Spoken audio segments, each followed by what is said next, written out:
You can tell me if It's not available till next I year. still have a heartbeat. It's not available till next year. All right, well, I could be dead. Who knows? No, we're totally ordering one of those so we can check on you, make sure you're awake in the mornings. Is she moving? Yes. Does she have a cold? I think that would be valuable for you, too. I think so. Is there a certain time at which you go, I wonder if I need to go upstairs and see what's happening? Well, yeah, usually probably about 2 minutes after 6. Right. Right. Is there a feature on it? I wonder if they can tell if you're drunk or not, so we can tell when those texts come through that say, like, book by the Lisa way, Bloom to eat rice. Yeah. You guys are correct. I kept my email, my text to you guys. Yeah. This is my drunk text from 2 nights ago. Uh-huh. It does indeed say, can we get Lisa Bloom tomorrow, T-O-M-M, R-E, eat rice.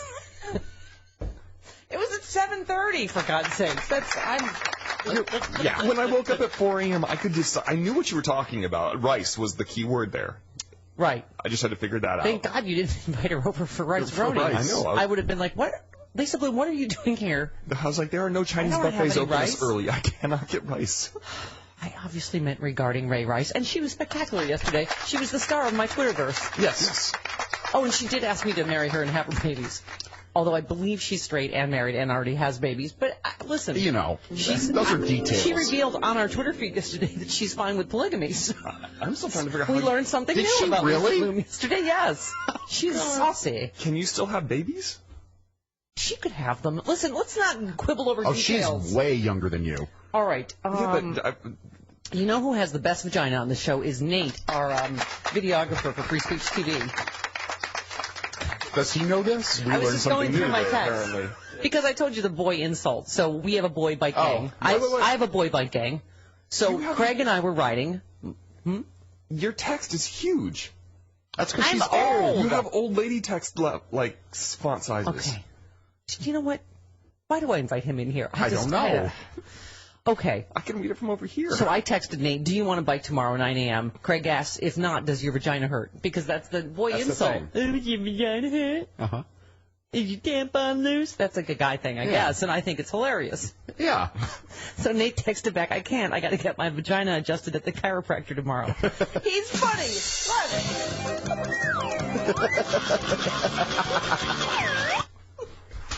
All right. So, although I do not have an Apple Watch, I am breathing as far as I know. Yes. What is that? You were watching this yesterday. I was. You came back from biking. Right. And I was watching the keynote sporadically. He was losing his mind. No, I wasn't. Buffering. And just don't talk to me. Apple has a new product.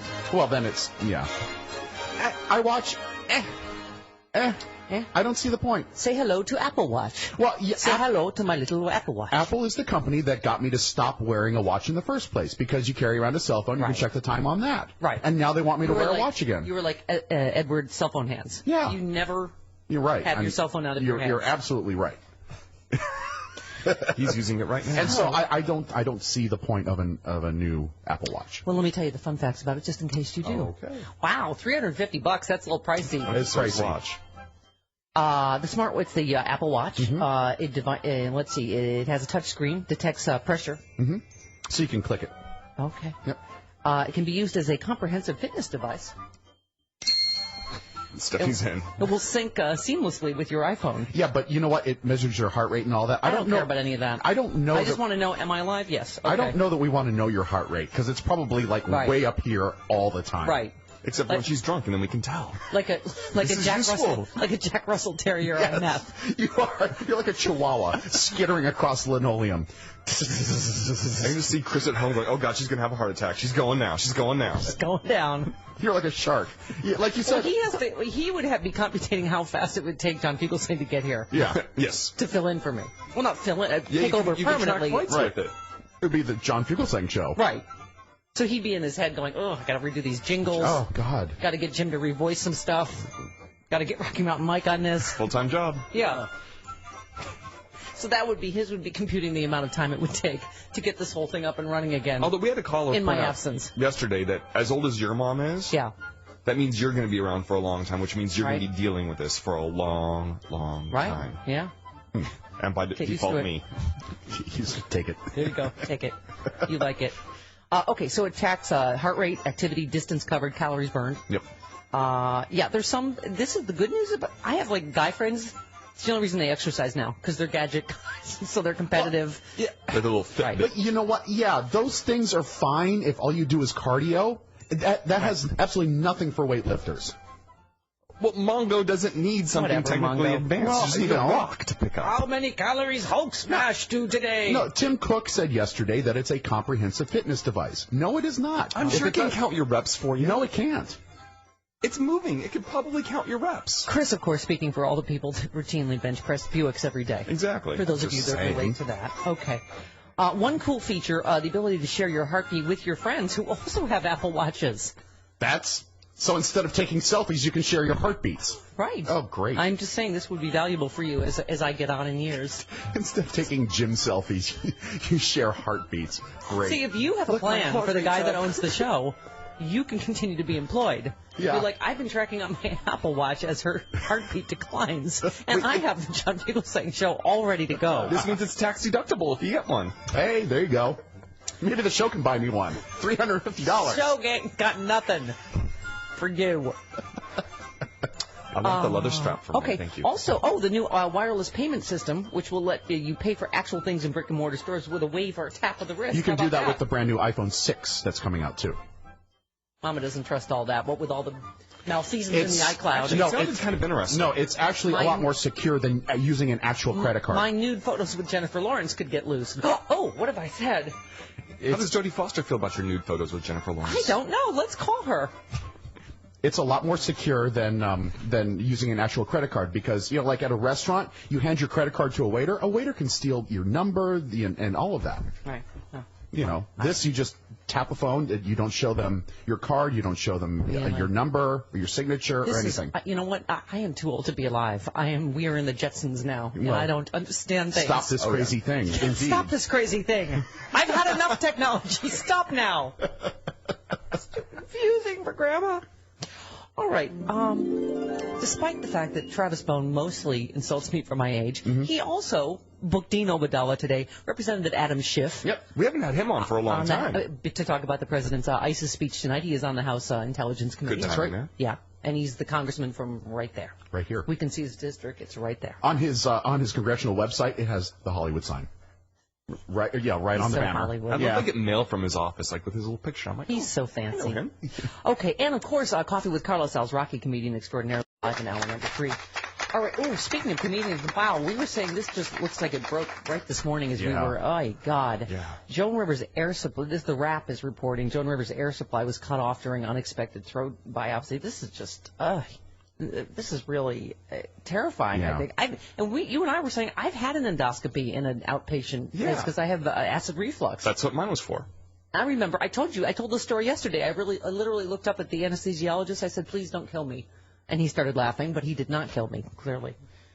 As far as we know. Anytime you go under anesthesia, it's dangerous. Something can happen. But this is you were saying Melissa Rivers is going to apparently own a medical clinic. This would be a major lawsuit if this all.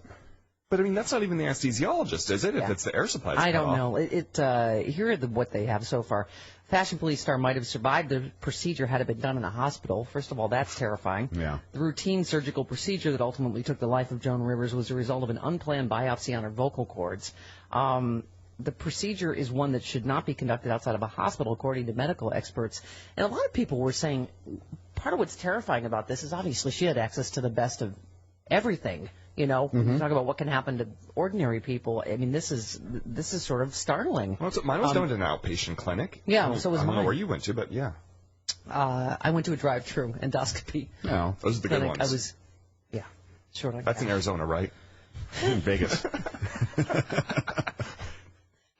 You can also get a pap smear. It's a just a little bit of a free-for-all. Just take it. Yeah. That's the name of the clinic. Just take it. Take it. It's also a proctologist. You just take it from every angle. Oh. I'll let you know how it works out. This somebody spoke to the New York Daily News. Rivers underwent the procedure at Yorkville Endoscopy in New York, which generally deals with digestive issues, that's what I was saying. The biopsy caused her vocal cords to seize. The medical source told the paper that this procedure had been done in the hospital. Rivers may have survived. The source further alleges that Rivers had only signed off on an endoscopy. Representatives for Joan Rivers as well as for her daughter Melissa did not immediately respond to the rep's request for comment. This is just the latest. Last week, so they completed an autopsy, but did not yield a firm cause or manner of death, and that further studies would be conducted to determine how she died.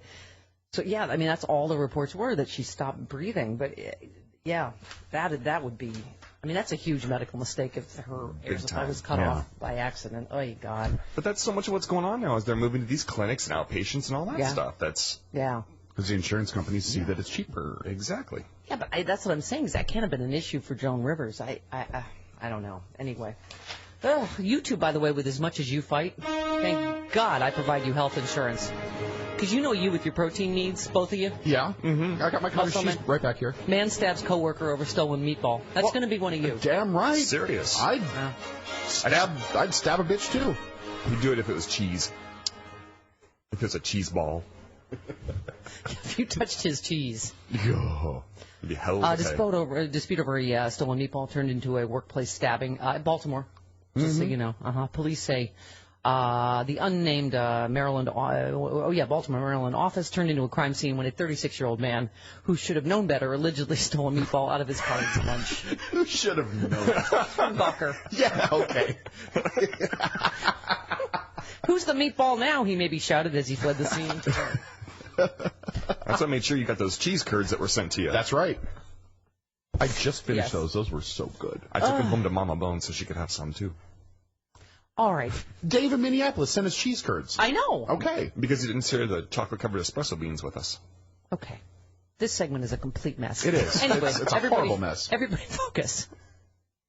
Anyway, so that was the latest on Joan. By the way, I didn't mention this yesterday, but you know all those trite, like, life is too short kind of phrases, and Robin Williams and Joan Rivers. And did you guys hear about this one, too? Just because I was obviously on a bike trip last week. And I bike almost every day. Oh, this is a friend of friends of mine in the acting business. A Chicago actress dies after being struck by a tree. She was riding her bike with her husband in Chicago. She's on the show Chicago. She was on the Fire. Chicago Fire. Yeah, Molly Glynn, and she was riding her bike. It's like I do every day, and a freak storm came up. And blew a tree down right on top of her. Yeah. Good God. I'm just saying, get that Apple Watch because you don't know. So we can monitor. TikTok. Seriously. 60 Minutes clock is ticking on. We're living on the edge. Whole shizzle. All right. When your national nightmare shall be over. Yeah. Mama will be gone. All right, 19 minutes after the hour, right back on the Stephanie Miller Show. It is the Stephanie Miller Show. Welcome to it. Wow, that's a good fun fact. Lisa Bloom's almost exactly my age. Well, this is according... We're perfect together, except that she's straight and married and has kids. This is according to Sue in St. Louis. I haven't actually vetted that information. Oh. But, yeah. Mama has a birthday coming up this month. Oh, 53! Oh, shut up. What? Okay. 1-800-STEPH-12, the phone number. We're growing old together. I think I was in my 20s when I first started working with you. I have dog hair hanging from my hat. Well, you always have dog hair hanging from your hat. And I have Werther's upstairs. This is my life. Welcome to it. And an Afghan. A listener crocheted that. That's not my fault. All right. 24 minutes after the hour, we got, let's see. Dino Badala coming up, comedian extraordinaire. As I said, Representative Adam Schiff to talk about the president's big ISIS speech tonight, which I can tell you already will be wrong no matter what he says. Sure. According to Fox News. As you know, he didn't have a strategy. Now he will probably be tipping his hand. Yeah. Either way, it'll be treason. Okay. Well, I think Schiff disagrees with the president on just a tiny little thing. Schiff thinks that the president should go to Congress for authorization for action. Right, because they've been so helpful with everything, and I'm sure whatever, they will be polite chipmunks no matter what he asks for, because all they are interested in is America's security. After you. Oh, no, you first. Thank you. It's Schiff's job to demand that because he's kind of in Congress. Oh, do you know who had a little chat with congressional Republicans yesterday? Dick Cheney. Just in preparation for the president's big speech. They're taking advice from Dick Cheney on what we should do in Iraq. Because, yes, Dick Cheney told them what he thinks. Right. Right. Okay. So, yes, we will obviously talk about what the president says tonight on the show tomorrow. All right. Oh, meanwhile, Josh Ernst, White House, Ernst. Oh, my God, I almost turned him into that congressional candidate. What's her name? Joni Ernst. Oh, what did she do? she's just an idiot. Okay, Josh, Ernest. The president will make his case based firmly on what he believes is in the best interest of the United States. What? It's still going to be treason no matter what. That's commie. Exactly.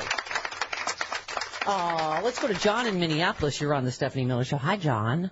Yeah, hi. I just wanted to respond to, what you revealed about Joan Rivers. Yeah. And I think that we're all at risk when we have these procedures done at outpatient clinics because they just do not have the experience that a hospital would in resuscitation. They don't have the staff available there that have the experience. Mostly these John, I think that they don't have that kind of experience and they can't perform like an emergency Well, yeah, and certainly at 81, you would think that's an important consideration. But, John, it seems like we don't know, the extent of this story. I mean, if what's being reported this morning is true, that's a big problem. It says in this story that she only signed off on an endoscopy. So apparently they must have seen something on her vocal cords because they're calling it an unplanned biopsy. But whatever they did obviously cut off her air supply. Yeah. So But what happened is, and I'm a medical person, what happened is she had a laryngospasm. Right. And so, you have to be able to then... That was in the story. I didn't even try to pronounce that, John. I'll have you know that was written in there, and I skipped right over that. The word laryngospasm, yeah. And it can happen to anybody, even a young person. If they go into your vocal cords, they can cause a laryngospasm to the extent that you would have no air supply at all. And even, you would have to have a person be able to do an intubation, but they wouldn't be able to. They'd have to do an emergency tracheostomy. And from working in hospitals for years and years, that can only be done in the hospital. It can't be done on an outpatient basis. Because, John, is that anything that sounds common to you, that if a patient had only signed off on an endoscopy, that they did an unplanned biopsy? What does that mean? They saw something on her vocal cords? Or, I mean, what... I think that I don't know, but I mean it sounds kind of really kind of not very good because in the sense that the patient has to agree to each procedure, and so if they're going to do a biopsy and any procedure on her larynx and on her vocal cords rather, I would think that she would have had to have signed off on that. Mm-hmm. She just went for. Well, but an endoscopy is a totally different thing, as we were saying. I've had one because it's for I have acid reflux, and it's to put a camera down to see what's going on in your stomach. I mean, that's a totally. I mean, because I mean these procedures that happen in these outpatient clinics. There's always that risk, and if you read through, the thing that you sign away, you do kind of sign away quite a bit. And Well, John, thanks for the info. I actually talk about my dad's procedure when we come back, and Dean Obadella, as we continue on the Stephanie Miller Show.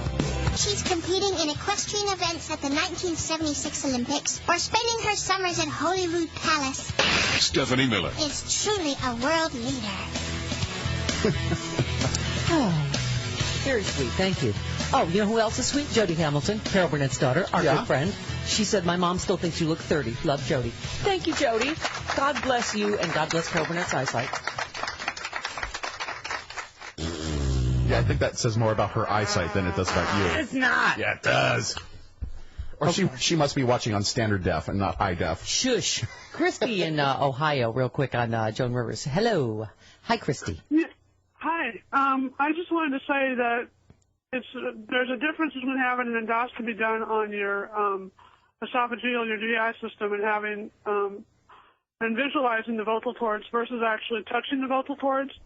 Because once you touch the vocal cords, they can seize, and the only thing that will save you at that point is a tracheostomy. So, wow. A hole below the vocal cords. So, if she was having these procedures done on an outpatient basis, she was playing with fire anyway.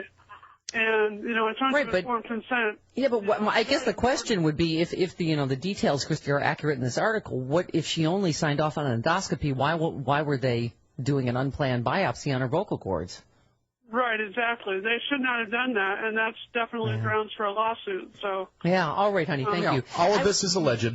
Yeah, no, it is. I mean, this is what the Wrap is reporting this morning. Some of it is from the New York Daily News. I don't know. But I was saying, this is what can be so sort of like, well, I mean, obviously heartbreaking for families, but kind of, terrifying dealing with the medical system. My dad had a angiogram when he was 69 years old. He'd been at a party the night before. He had lost vision a couple times in his right eye, which is a warning sign of a stroke. So the angiogram is just a test.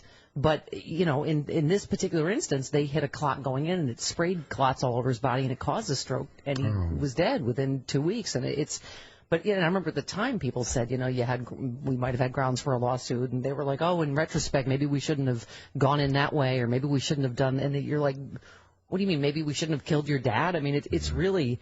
But I know my mom at the time thought I don't want to look like I'm trying to make money off this, and so we're not. And that's the problem. Yeah. And I'm sure they're trying to figure this out now. Was this a huge medical mistake, or was it? You know, so we'll see. But this is just what's, you know, heartbreaking. What's being reported this morning. All right. Speaking of comedians, ladies and gentlemen, everybody play along at home.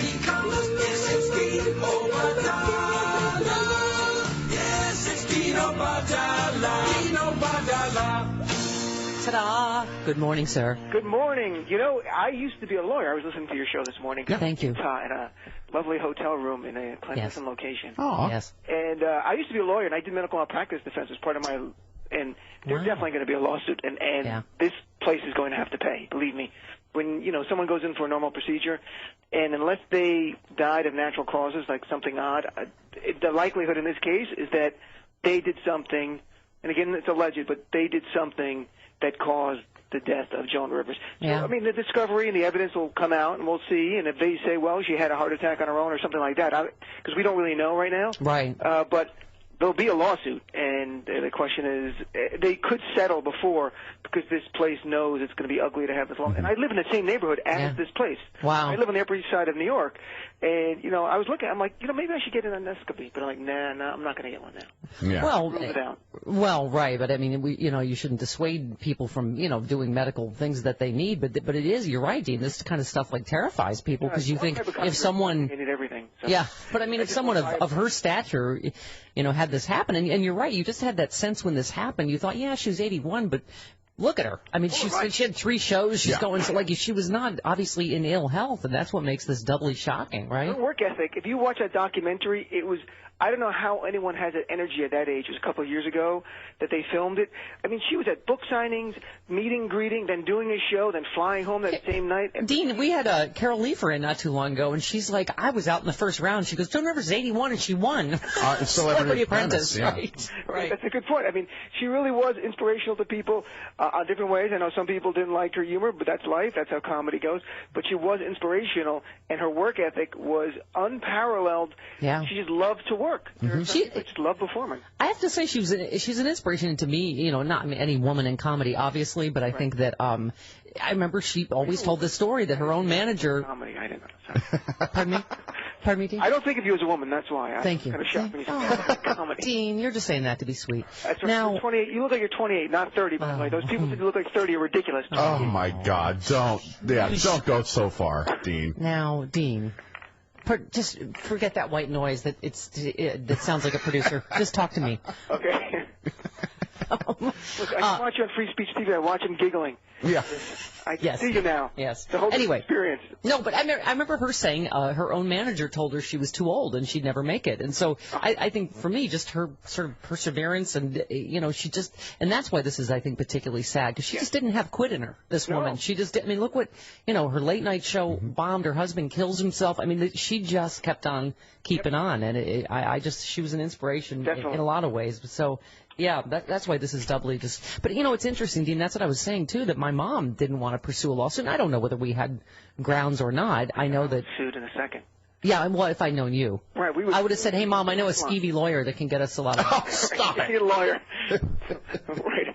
But, you know, I think if you went to a good lawyer, they would have told you based on cases like that, if you had a cause of action, because medical malpractice cases are really expensive to litigate. You have to get experts to testify on your side when you're a plaintiff. So plaintiff's attorneys will take the case on a contingency, like a commission. Right. But they're only going to take it if it's a valid case, because those cases are not like auto accidents. They're expensive to litigate. So... I want to talk about your piece about the midterms, but quickly, since you brought up your lawyerdom, the Ray Rice case we obviously have been talking about, and you know, of course, this morning the headline, which we kind of suspected, the NFL never contacted the casino to request the video. Right. Of course, they're saying, oh, we didn't see this, and they never asked them. Yeah. Right. Well, you know, that's from a legal point of view, it's not that much of an issue. From a PR point of view, it's really bad. And what's happening is that Ray Rice was prosecuted in New Jersey, and in my lawyer days, I served as a municipal prosecutor in South Hackensack because the guy in my firm was actually prosecuted, but I went in every week and prosecuted. And we would have these cases. And what Ray Rice went through with the pretrial intervention program is essentially like he'll get no jail time for what he did. It's a one-strike, get-off-free if you don't commit a felony type of program they have. And there's now a backlash in New Jersey among politicians saying, did the prosecutor make a mistake? Did he see the evidence? Or she, I'm not sure if it was a male or female prosecutor. Right. Did they see that videotape? And if they didn't, can they reopen up the case because there's new evidence? And I think that's really hard because there's whole double jeopardy provisions in our Constitution to prevent people being reprosecuted. But those people are getting in trouble. There's so much fallout from this, from Roger Goodell, the NFL commissioner, to having to cover himself to the point where he could be pushed out. I'm not sure if it's going to happen. To the prosecutor, to elected officials scrambling in New Jersey, because this all happened at the Revel Casino in Atlantic City. So that's where that's where the prosecution took place. But, you know, it's horrific. And we've talked about violence against women before, and that you need to have a zero-tolerance policy, especially for everybody. But, you know, when people are celebrities, it sends such a message. When the guy was dragging his wife, his fiancée out, and he got a 2-game suspension, which was like nothing. It's like, okay, sorry. It sends a message to young men that, hey, it's not that big of a deal if you hit your fiancé, your wife, or your girlfriend. Yeah, and even border on this discussion. I saw, some of my Twitter feed yesterday, like, oh, well, she spit at him, or what? Oh, my God. I don't care what she said. No. I don't care. There's nothing that justifies a 240-pound professional athlete clocking a woman in the face. I mean, it's just it's. Well, the worst part of it, this is not isolated. I mean, I just wrote about it, and I put a whole comedy show together. We talked about violence against women, but 3 women are killed every day in America by their husbands or their boyfriends or their exes. There's every 15 seconds a woman is struck by a man in our country. In New York alone, there's 700 phone calls a day to the NYPD by women who are subject to violence by men they're dating or in relationships with. This is truly epidemic, and if anything that positive comes out of this is that people become aware that this is a widespread problem that has to be addressed, and you can never accuse the woman of provoking or have anything to do with it. You're the guy. You raise your hand. Yeah. You're completely 100% in completely at fault. That's it. Yeah. So be a man and walk away. And if you need help, there's so many organizations out there that want to help you, that from state agencies to not-for-profits that want to help people with anger issues. And sometimes it's substance abuse and alcoholism is interrelated in this issue. But there are people who want to help you. So don't feel like you're being accused of a crime. You've done some bad things in the past. People go for help now. Prevent it from ever happening in the future. Yeah. I purposely waited a long time to get to your article because it is not happy-clappy. You write, biggest midterm issue, the Obama fint in the living room. Voters agree with the Democrats on nearly every issue, and the GOP is offering nothing, but none of that matters. It's all about POTUS. Yeah. I mean, and look. I'm not happy either about it, but I know. I did it as a political science writer. You know? And you say this should have been the spectacular twerking election for Democrats because this is what continued, like this Forbes piece you saw, right? I mean, this is the best president on economic issues in modern history, according to Forbes, which is not a liberal, right? Right. And you know what? When you break down the issues that voters identify in this issue, because it's an interesting campaign, there's not one issue. Like a few years ago was Obamacare and the economy and the Iraq War in 2006 with Bush. Voters show a range of issues. Like immigration comes up about number one. And the Democrats are definitely on the side of the voters, and that a pathway to citizenship is very, very popular with people. And that's what Democrats stand for. Republicans don't. Raising minimum wage is very popular with voters.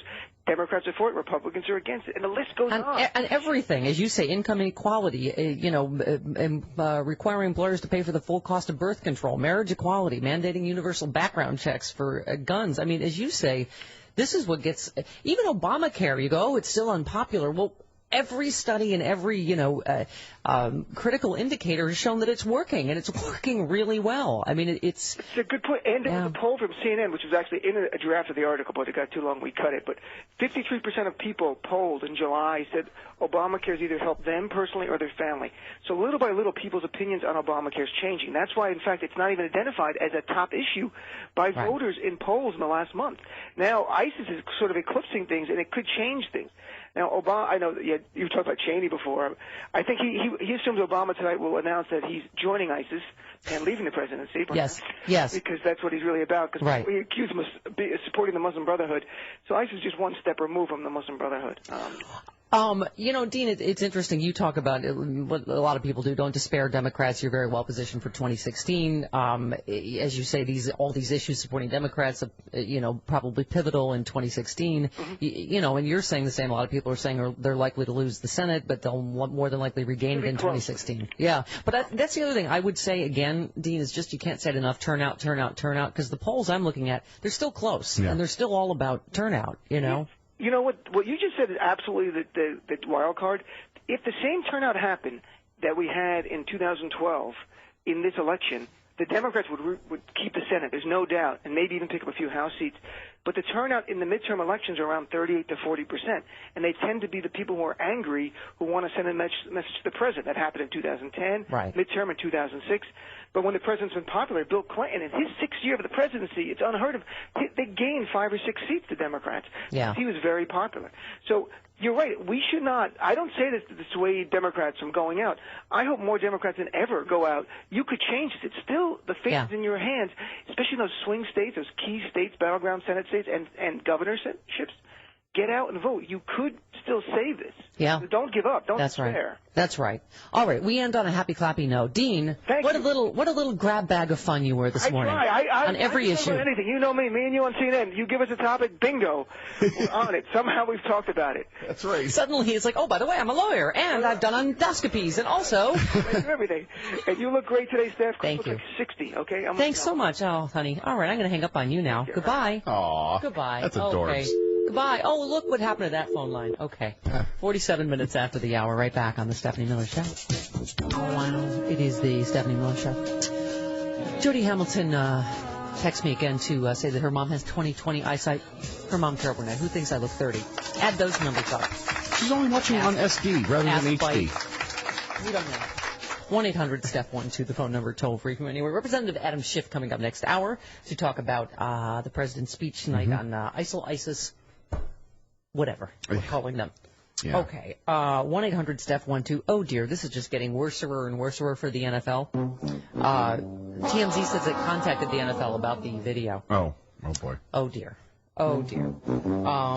This was reported yesterday. The NFL never contacted the casino to request the video of Ray Rice brutalizing his fiancée. TMZ Sports has learned Commissioner Roger Goodell made his disciplinary decision in the dark, which raises the question, is that the way he wanted it, is what TMZ is asking. Sources who worked at the casino at the time of the incident tell us if the NFL had asked for the video, they would have gladly complied. Former employees have told us someone with an affiliation to the NFL saw the video, but we're now certain that someone was not from Goodell's office or the core NFL executives.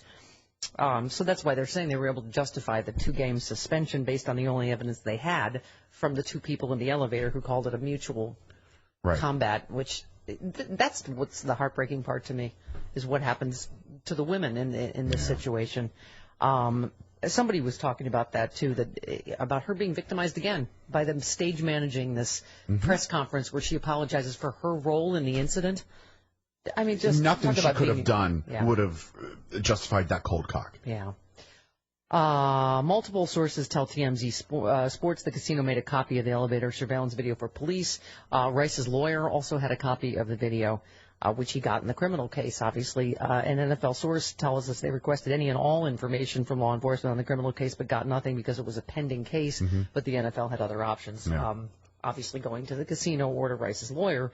But the NFL never bothered to ask. So, yeah. By the way, that casino is now closed, and so there's not much. Yeah, like 5 casinos this year in Atlantic City have shut down, and that was one of them. So, all of that evidence is gone now. Yep.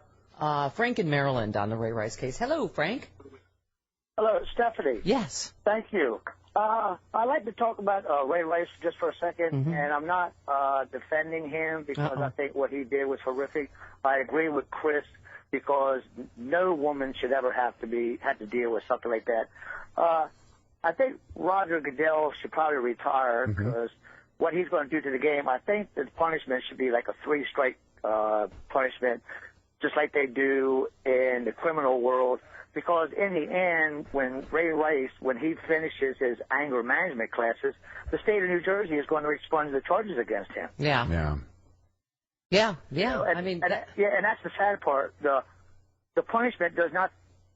I agree. Well, and Frank, we talked to Lisa Bloom about this yesterday, but I think it varies from state to state on whether, you know, they can prosecute if the woman won't press charges. In some cases, they have fixed the laws, but, you know, that's something that should be fixed because, you know, that's just classic. Yeah. The woman's obviously terrified in the first place, and you know, it clearly is going to, in many cases, either rescinds or, you know, declines to prosecute or and, you know, and in this case, apologizes. I mean, it's apologize for getting her face in the way of his fist. Yes, sickening. Hello, Linda in Illinois. You're on the Stephanie Miller Show. Hi. Good morning, you beautiful thing, you. Oh, quit buttering her up. She's getting a swelled head.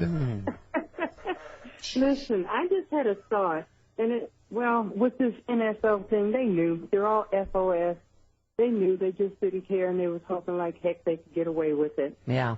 Now, my thought is with our president. He is one of the smartest presidents we have had in recent history. Mm-hmm. The Republicans know that. And I don't think it's so much. I just think they don't want this black guy to be pictured in history as fixing everything they broke. And well, I think you know what it is. He is a tan guy wearing a tan suit. He's just shoving it in their face now. He's just shoving it in their face. It's too much tan. It's the most important. I am wearing tan.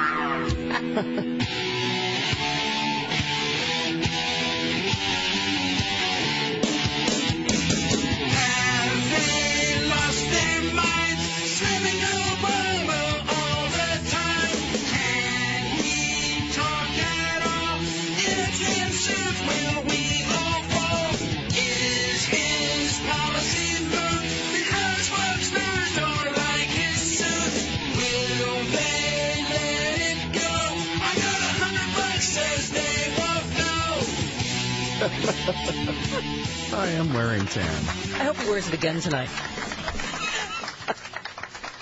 Maybe even tanner. All right. Oh, Ray Rice has spoken out. Oh, yes. Good. He said, I have to be strong with my wife.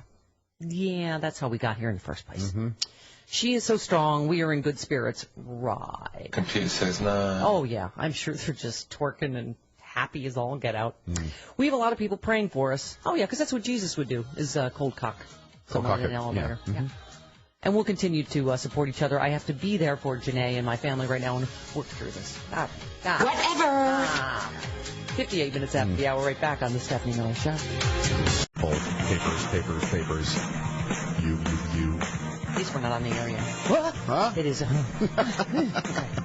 It is the Stephanie Miller Show. Welcome to it. Adam Schiff, Representative Adam Schiff of the great state of California, coming up at the bottom of the hour on the House Intelligence Committee. He will talk to us about the president's speech on ISIS tonight. And then sexy liberal Carlos Alzraki in hour number 3 for Coffee with Carlos. Yep. All right, speaking of the big speech, did you see this? Boy face plants in the Oval Office. Yeah.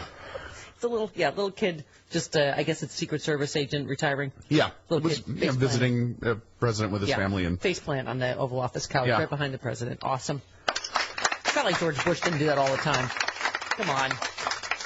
Remember that pretzel choking incident? What a bunch of bull. He was smashed. Okay. How'd you like to be that kid? The derpiest picture you've ever taken. Right. Right behind the president. Yeah. Okay. Great.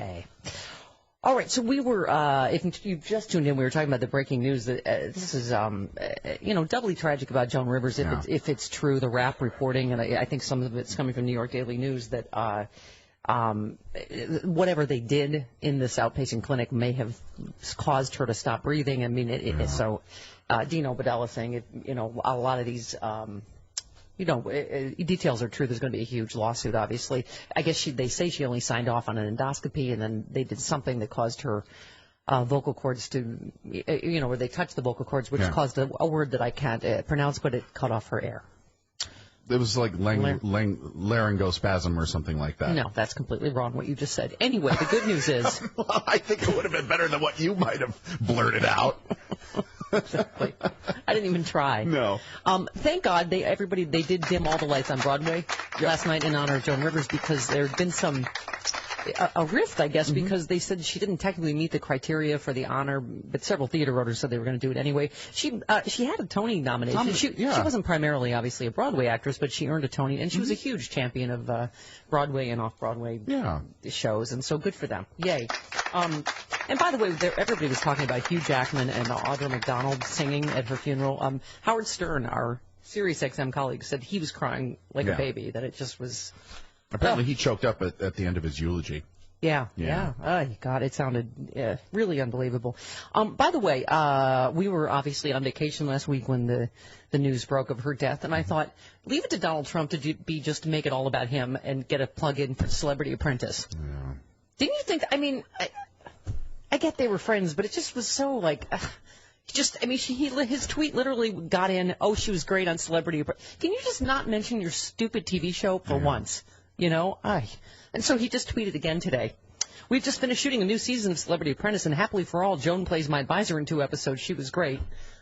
Is that on the line of being a little, like... Yeah. Buy my book. Right.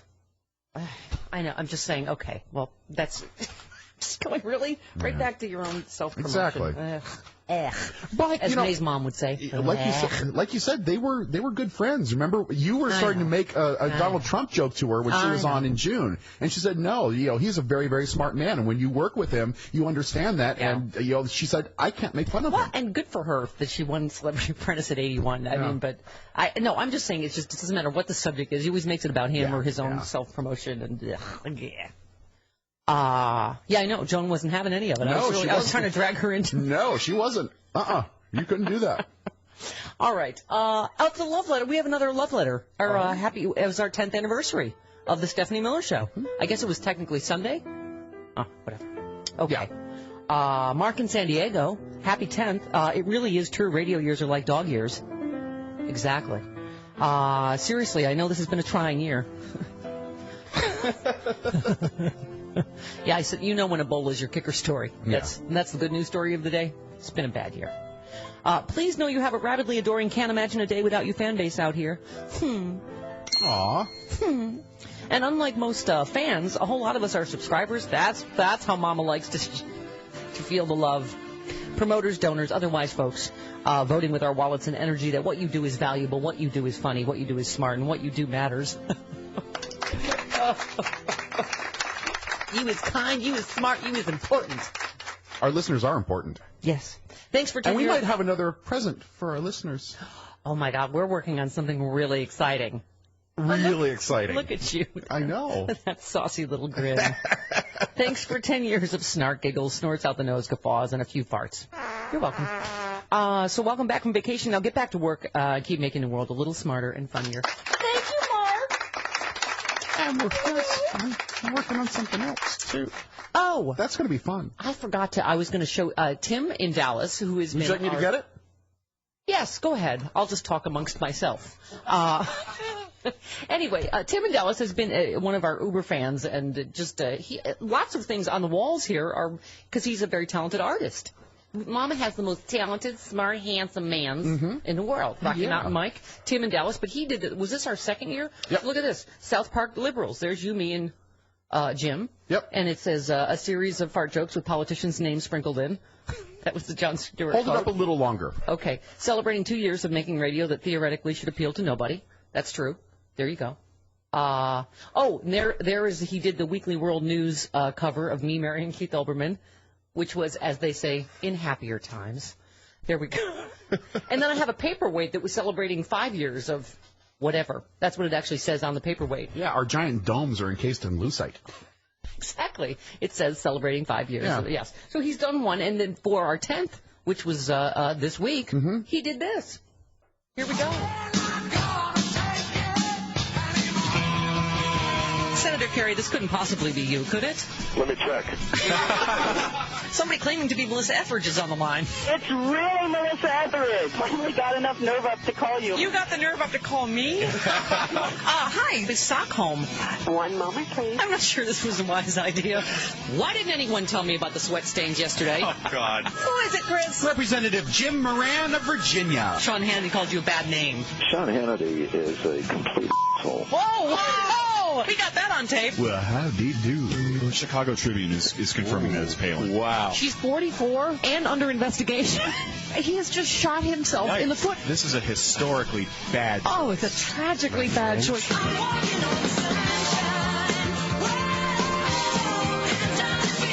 How do you like the new theme song, everybody? I was the first mama for Obama. Don't ever doubt me again. The show is going by Coastal. Mama will be doing the show from New York. As you know, New York has rejected me like a bad kidney. I've reached my personal tipping point to say I'm a gay woman. What the? There, that wasn't so hard, was it? Oops, I totally didn't mean to do that. Did you catch that? What is wrong with you? I'm sleepy. Earthquake. We just had an earthquake. Me hanging on by my fingertips, barely surviving in my little basement studio. Haha, thank you, Tim and Dallas. Yay. Somebody on Twitter asked yesterday. It's true. Oh, for God's sakes. Don't go into the You're Xena. talking to Xena Warrior Princess. Dressed as Xena Warrior Princess. All right, listen. And I talked to May about that yesterday, Yes. and she said that Lucy Lawless did not appreciate that. There's a lot of things a lot of people have not appreciated that I've done in my life. There's so many humiliating moments strung together, it's hard to keep track. If people didn't know you were gay then, come on. Oh, for God's sakes. All right, speaking of the whore, May Lee, she will be in Friday as usual. Mm-hmm. Okay. All right. By the way, another love letter from Michael in Victoria. Mama, you mentioned you can no longer afford Jim. Yes, at the moment. How much do we need to donate to get him back full time? I'm going to say $1 million. No, not that much. Freaking sharks. I have one simple request. Or at least to have him show up late every day. Oh, don't you have to worry about that. No. That's free. Yeah. How about creating a donate button to get Jim back? Well, there is a donate button. Well, yeah, okay. Yes. Here's what you do. On you go StephanieMiller.com. You go to StephanieMiller.com. You'll see in the little menu bar, support the show. Yes. And then you click on that, and there are many ways you can support the show, including a donate button. Yes. So believe me, we are all trying hard to get... and we are also working on something very exciting with Jim in the meantime. Yeah. That we will tell you about as soon as we can. It's that same thing that we referenced a little earlier. Right? Okay. 1-800-STEPH-12, the phone toll free. We are irritating. Yeah. And also, my life, there's little slivers of hope. Like what? I mean, sometimes when there's a light at the end of the tunnel, it's a train. But other times... Yeah. Well, yesterday, Lisa Bloom asked me to marry her and have her children. Though she is, the trifecta, straight, married, kids, I don't know, but whatever. She was in a mood. That hasn't stopped you before. She was in a mood. It hasn't stopped you before. She was feeling sassy yesterday. Uh-huh. Anyway, but some other people have sent me, I have quite a future wife stack this morning. Drunk mom made child drive car. Problem solver. I don't understand what the problem is. Problem. Solution. Solved. A Vermont woman and candidate for Mother of the Year, according to Gawker, discovered by cops, parked in the middle of the road with her child in the driver's seat of the car. In the middle of the road? Perhaps she felt it was wise to stop. Perhaps this solution was not quite as thought out as it could have been. While interrogating her, police learned that her son had been driving her home because she was, quote, very drunk. I see.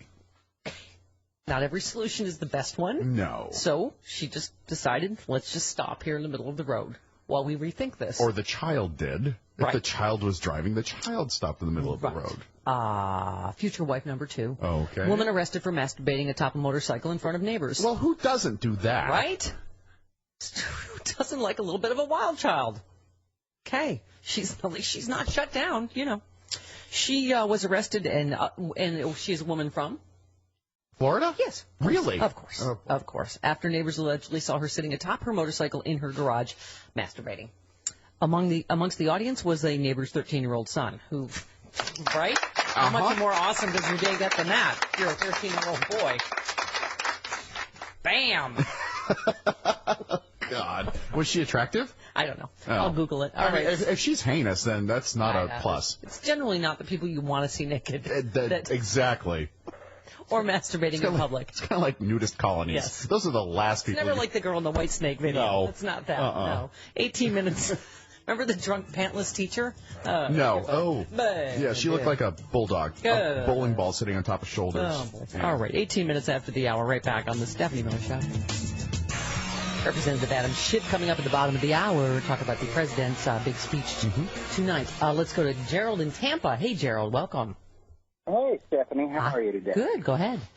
I was going to say that on Joan Rivers' procedure, when she signed the permit for a biopsy, I'm a medical person, almost always included in the fine print are things like, biopsy of suspicious areas and stuff like that. It may say that at the top, but, down in the fine print, that's often included in there. And the reason for that... I guess that'll come out if in fact that was what she signed. I don't know. Yeah, but think about your own endoscopy. When you had that done and they went down there, they found something suspicious. Okay, they had to pull the tube out, wake you up, ask to sign another permit, and then do it again.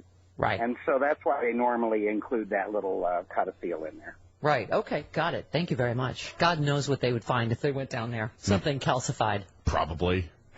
Like one of those 35-year-old mummified babies. Right. I don't want to know what's in there. That we talked about a couple of weeks ago. Like a Jenny cream ale can. Just, Oh, by the way, the Rec says on Twitter, have you Googled Tawny Katane lately? Not the person you'd like to see naked on a motorcycle anymore. Really? Yeah, apparently. Oh, see, every dream has died. All right, well. Right, let's go to Corky in Rochester. Hi, Corky. Welcome. Hi, Corky. How you doing, Steph? Good, go ahead. I'm confused. I've been hearing on the TV for months how the president doesn't have a plan. Yes. And then when he comes out with a plan, they accuse him of being stupid for broadcasting it to the enemy. Right. Now they want him to come before Congress and broadcast to the enemy exactly what he plans on doing. Yes, exactly. Why don't you have a plan? Oh, now you showed your plan to the terrorists. Stupid socialist. Yeah. Okay, let's go to Jan. It's Jan in Amherst, everybody. Hi, Jan. Up the transit from Lackport. Hey, Jan. Hey, guys. How you doing? Good. Hey, I want to ask you something. Oh, seriously, where is the intellectual integrity now with Obama, with you guys? The guy has sent troops in. They have weapons. They're probably fighting just alongside everyone else. And, George Bush, for good or bad... I'm sorry, has the president already given his speech? Right? Did you get an advance copy of the speech? Hello? Are you saying that the president's already sent troops in? Of course he has. No. He has sent ground support. He has not sent the military in. Oh, no. You believe that these guys that are in there are not armed, right, Chris? Is that what you're telling me? I didn't say that. What's your point exactly? My point is that I hear nothing from you guys about now we're sending boots back on the ground, and there are boots on the ground. Well, yes, there are troops that have remained there. Why don't we? You know what? Why don't you be a lamb and till the president tells us exactly what he's going to do? Exactly. Beautiful. Okay. You need to spoon with him. Patricia in Maryland. I think you'd be the big spoon. Hi, Stephanie. Patricia, you really do? You think I'd be the outside spoon? Yeah. I think so too. Yeah. Okay. Hi, Patricia. Yeah, I wouldn't want none of that business behind me. Making a comment about Ray Rice. I think the media should stop playing that tape. It's bad enough that lady has to live through the fact. No, I agree. I think it was important to understanding the original story, but I agree they should stop playing it. Yeah. And then plus the children, they got children, and I heard she's pregnant again, and they'll be going to school, and that stuff is going to stay on the internet. That's just not right. Yeah, I hear you. Let's go to Buddy in Columbus. You're on the Stephanie Miller Show. Hi, Buddy. Hey, Mama. Hey, happy 10-year anniversary. Thank you. But you've been with us nearly that long. Yeah. You came with you appeared with us on the second day of the show. Ever since, clear back since Stephanie was 55. Thanks so much, honey. Aw. Bitch slapping you into the middle of the next election cycle. Mm-hmm. The president won't bring up tonight. We wouldn't have to go back in Iraq and deal with ICE and the mess if we hadn't invaded Iraq in 2003. Yep. ISA wasn't there. ISA was a spin-off of Al-Qaeda in Iraq. Al-Qaeda in Iraq wasn't there until we invaded. Yeah. And for these people... And by the way, the leader of ISIS, George Bush, is the one that let that guy go and turned him back over to Iraq as per the agreement George Bush signed. So it's, anyway, go ahead. It fries me to hear these people, the president's incompetent. No, the president's having to go back and fix a mess we caused. And one more thing, the pictures with John McCain. Yes. That wasn't the guy who beheaded the people. That's el-Baghdadi. That's the head of ISIS. That's the guy who gave the orders to machine gun people in the ditch and behead people. Oh, awesome. Awesome. Well, it's more of that John McCain judgment that we've come to trust so well. All right. Thank you, honey, including his vice presidential pick, which, wow, what a gift that's been that just keeps on giving. It's a historically bad decision. Oh, heck. All right, how about just that headline? Dick Cheney tells GOP it's time to restart the Iraq war machine. It's so great. And when's he ever been wrong? Okay, Josh Earnest, White House press secretary. I would anticipate that as our intelligence improves and crystallizes, that our military capabilities will expand accordingly. All right, Representative Adam Schiff, our good friend from the great state of California, on the House Intelligence Committee to talk to us next about the president's big speech tonight on the Stephanie Miller Show. Stephanie Miller. More out of control than Amy Winehouse's hair. Wow, it is the Stephanie Miller Show. Coffee with sexy liberal Carlos Alzaraki in hour number 3. The president's big speech tonight on ISIS. Representative Adam Schiff from the great state of California, actually from the district right there that I'm pointing at. I'm actually touching his district with my finger. He is, of course, he's so fancy. He's on the House Intelligence Committee and all that kind of stuff. Good morning, Honorable. Good morning. Great to be with you. You too, sir. So, Representative, obviously, a lot of people looking forward to the president's speech to know what he's going to say. As I've been saying, of course, he was criticized for saying we don't have a strategy yet, and I'm guessing that he will be criticized tonight for tipping his hand or something. Something will be wrong, right, no matter what he says. Well, yes. There will certainly be some who won't be satisfied no matter what he has to say. I thought Jack Kingston, one of my Republican colleagues, said it quite well in the New York Times the other day when he said that, we don't want to have to vote on this stuff, that basically if it goes well, we'll say, why did you do it sooner? And if it goes badly, we can say we didn't support it. Right. And that certainly seems to be the attitude of some of my colleagues here. Well, Congressman, we've talked many times, but this is what troubles me. Really, there always used to be that thing, politics, ends at the water's edge. That's just not the case anymore. It is just, it is, as you and I have talked about, a political environment I've just never seen before. And so I know that you've said you think he should ask for congressional approval. I guess my question would be, when has he ever gotten congressional, particularly a House that's controlled by Republicans, when has he ever gotten, support on anything from them? Well, not very often. You're right. Unfortunately, I think from the very beginning, many set out, and I can't remember whether it was Senator Kyle who said that if they could make Obamacare his Waterloo, then they could basically stop him for the rest of his presidency. Yeah. So from the very beginning, that has been one of the aims. But this gets very scary when it concerns national security, doesn't it? Oh, absolutely. And I think that there will be a honeymoon of sorts after his speech tonight where members on both sides of the aisle say the right things. The question is whether we can maintain that. I don't think that getting an authorization should be viewed as an insurmountable task. The vast majority of members of Congress support what he's doing right now in Iraq.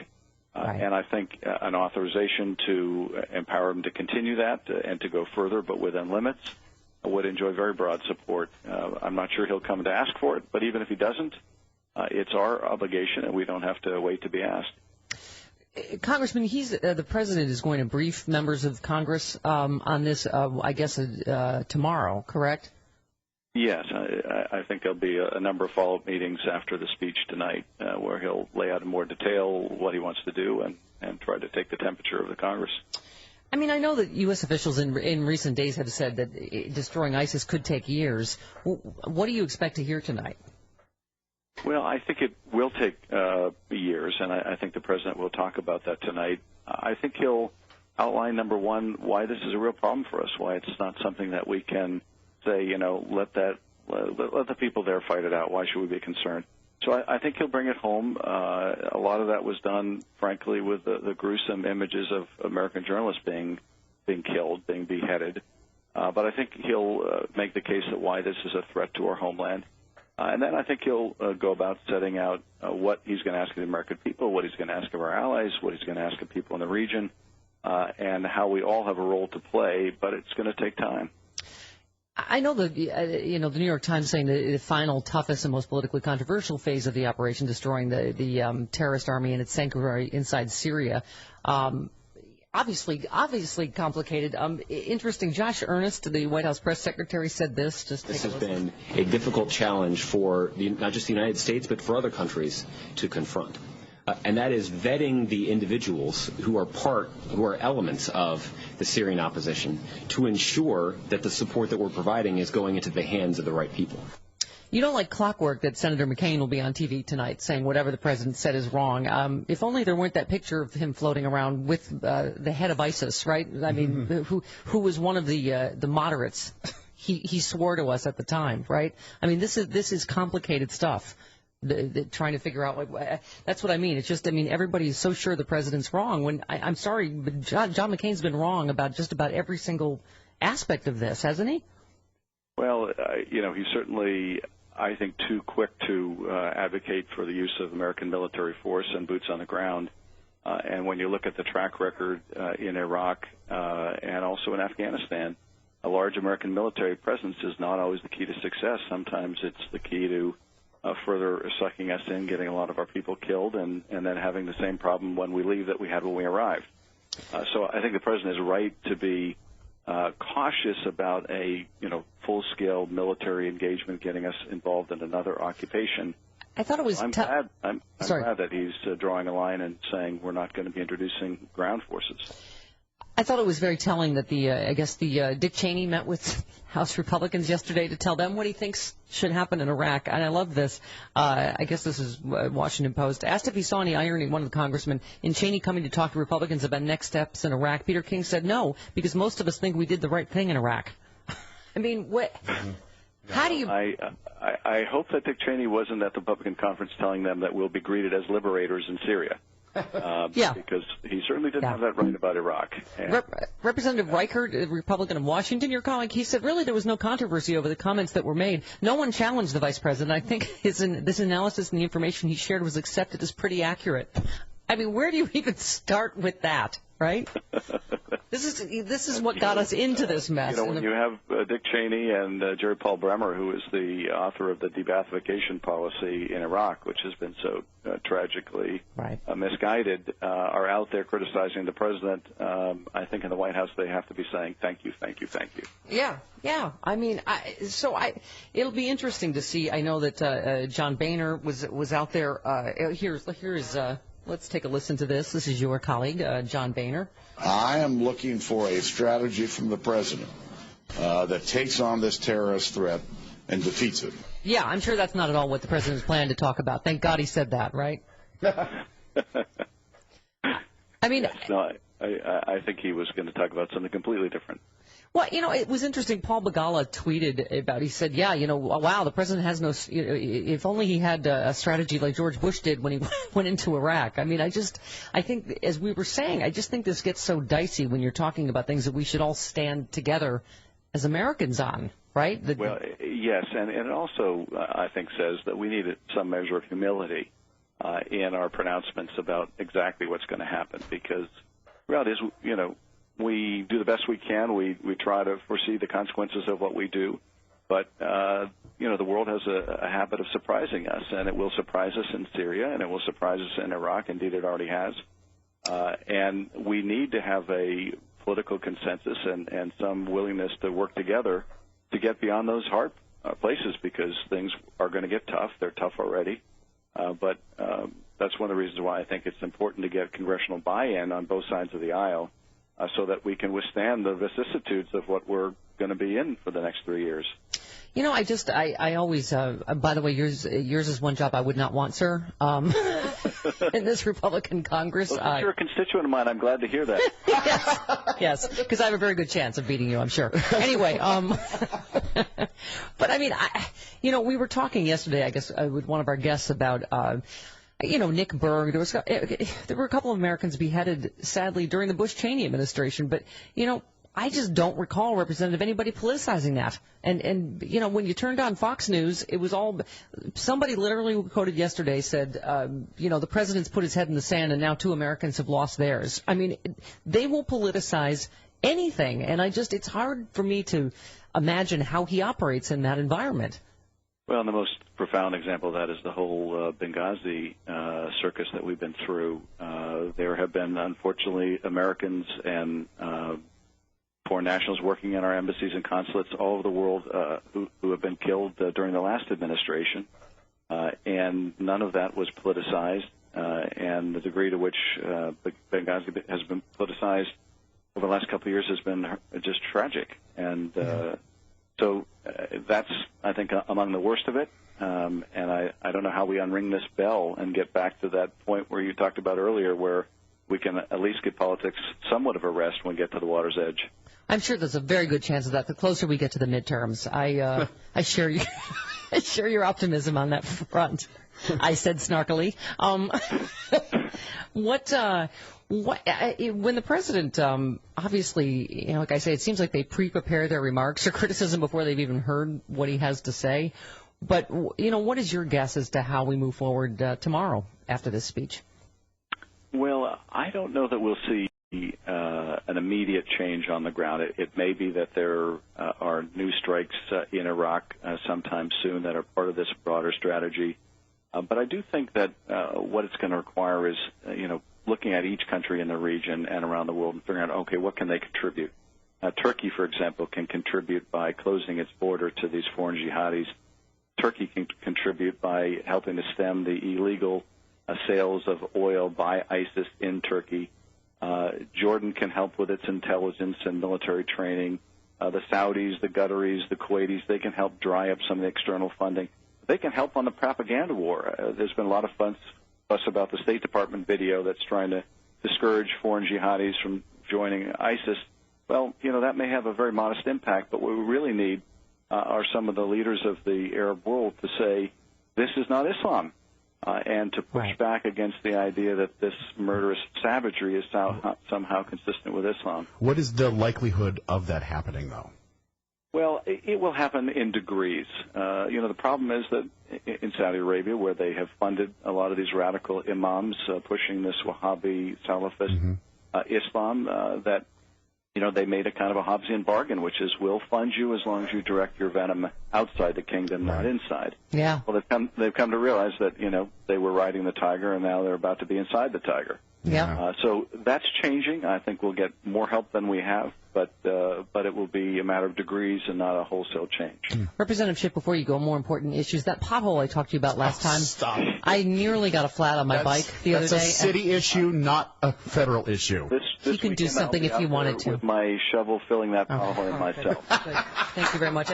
And for that, I promise not to run against you. Excellent. All right, good. Done. Beware politicians with shovels. Nicely done, sir. All right, talk to you soon, sir. Thank you. Goodbye. There he goes, Representative Adam Schiff, Congressman and smooth jazz announcer. You need to talk to Mayor Garcetti about that. All right. Should we book him? Yes. So you can talk to him about that pothole? Yes, right. 46 minutes after the hour, right back on the Stephanie Miller Show. I can only play this song in 1 month of the year.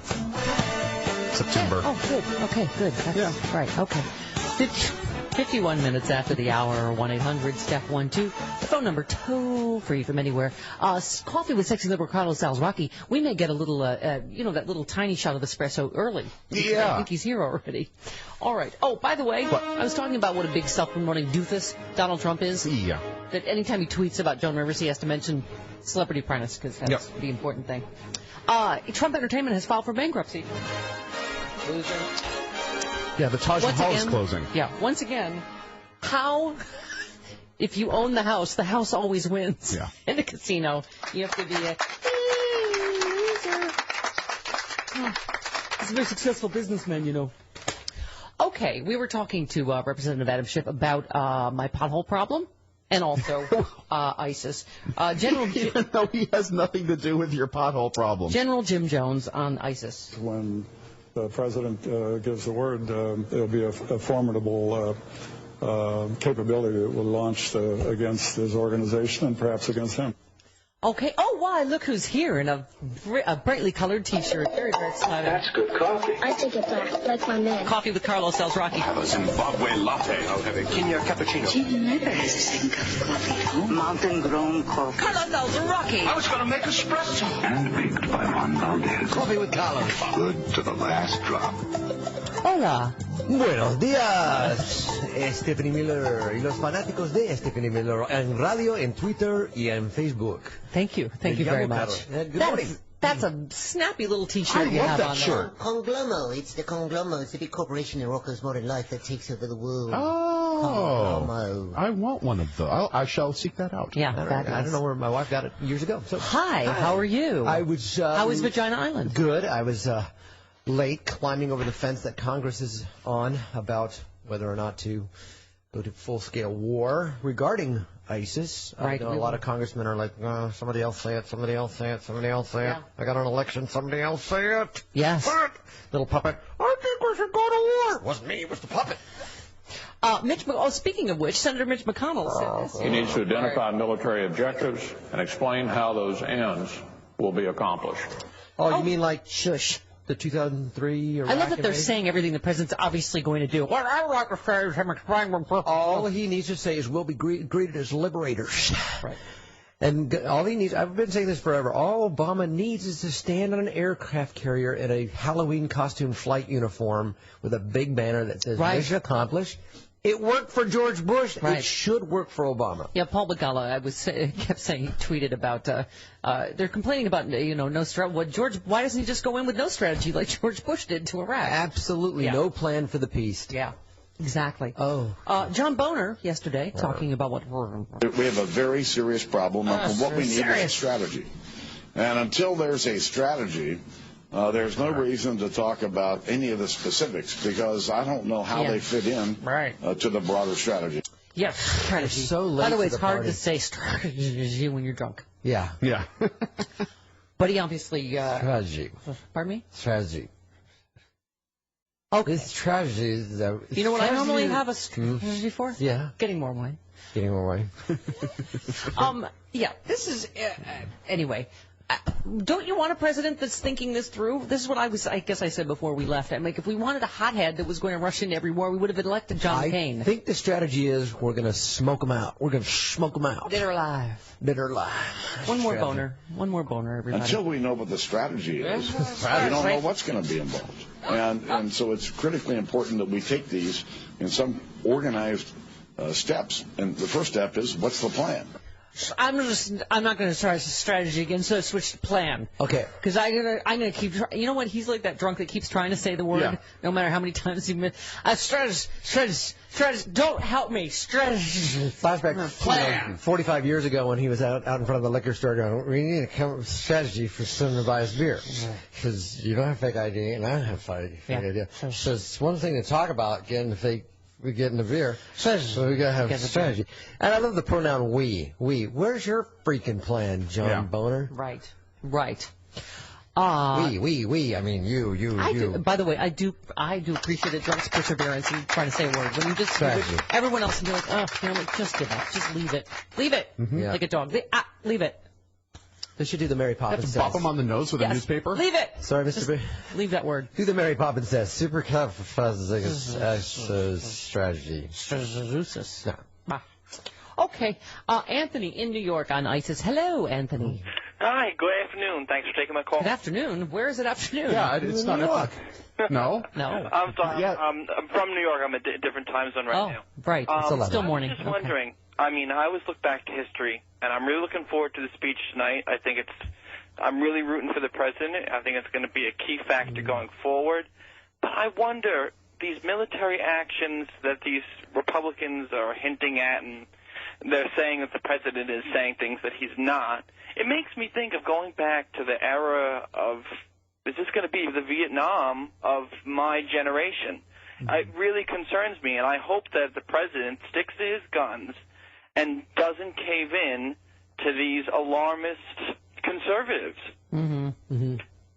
because that's what it is. I think it's an alarmist strategy. They're trying to get people scared. Well, there's Dick Cheney talking to the House Republicans yesterday, saying all the same stuff. He said he literally mentioned 9/11 to them in this speech. Just as you recall, he tied Iraq to 9/11. Where's this? And they fell for the one Congressman Cheney, who in 2003 erroneously linked Iraq to the 9/11 attacks, despite the lack of evidence, did so again in his pitch to them yesterday. I mean. I love this. Representative Charlie Dent, Republican of Pennsylvania, said, at this point, I think we have to look forward and not backward. Yeah. Remember they always said that with the Bush administration? It's like you just ran over. You did it. Hey, listen to this guy, Daddy. You can do it. Shut up and run down your house, Republican. It's the Liz and Dick show is back. Yay. Promise we won't be late for trick-or-treating this year? Oh, you might be. I got a lot of shows to do. Please love me, Daddy. I don't want to get stuck with that candy corn, Daddy. I want Snickers and Twix. I love the move forward thing. It's like he just ran over a pack of Cub Scouts. Don't look back. Move forward. Stop blaming Bush. Don't look back. History's mystery. I'm sorry. What's that, Liz? What do you want for I Halloween? want candy corn. I want a Twix or Snickers. Or Sweet Tarts. You used to call me Sweet Tart, Daddy, didn't you? Shut up. You're sour now, just like your mother. I do not believe Dick Cheney ever called Liz Sweet Tart. You don't know anything. 58 minutes after the hour. You're a weapon of mass destruction. Oh, Daddy, that hurts. Call me deferment number 2 again. 58 minutes after the hour. Right back. More Coffee with Carlos on the Stephanie Miller Show. Oh, good. Carlos is here. I got a little Cheney in my throat this morning. And we're here live. Unlike last week when he tweeted that he was on his way. I was on my way. Trick or treat. Oh, well, I'm sorry. It's not Halloween. Chris had to text him. We're on vacation. Well, why? No, I'm sorry. Oh, we did tell him that we were on vacation. I forgot. I was so excited. I got something in my... I really do. You're so cute. Welcome from Vagina Island, sir. Hello. Thank you. Here are the reasons that you are a bad father. Okay. Oh, boy. Because I'm guessing that your daughter, unlike Kanye West and Kim Kardashian's, did not own a $11,000 worth of designer handbags. I shouldn't have had that garage sale. Otherwise, she would have. Right? 14 months old. Mm-hmm. She's been spotted carrying a jewel-encrusted black leather Louis Vuitton candy bag worth $1,500. A candy bag? Like a bag you put your candy in? I know, it's just what the name of the bag is. Oh. She also has a Chanel mini flap bag worth $2,600. Okay. That's for fancy occasions. She's like a Wheel of Fortune prize room. Yeah. Right. Kanye and Kim. And I'll take the rest on gift certificate. Yeah. A source said Kanye and Kim plan to buy North I can't pronounce this nor afford it. Hermes. Birkin bag each year, and then present her with the collection on her 18th birthday. No. Her first Birkin bag is pink, in case you were wondering, and North's growing bag collection comes after she was showered with a number of lavish gifts, including diamond earrings, like any 14-year-old needs. A 14-year-old? No, 14-month-old. 14-month-old, $48,000 dollhouse, and a rare 400-carat pink pearl for her first birthday this year.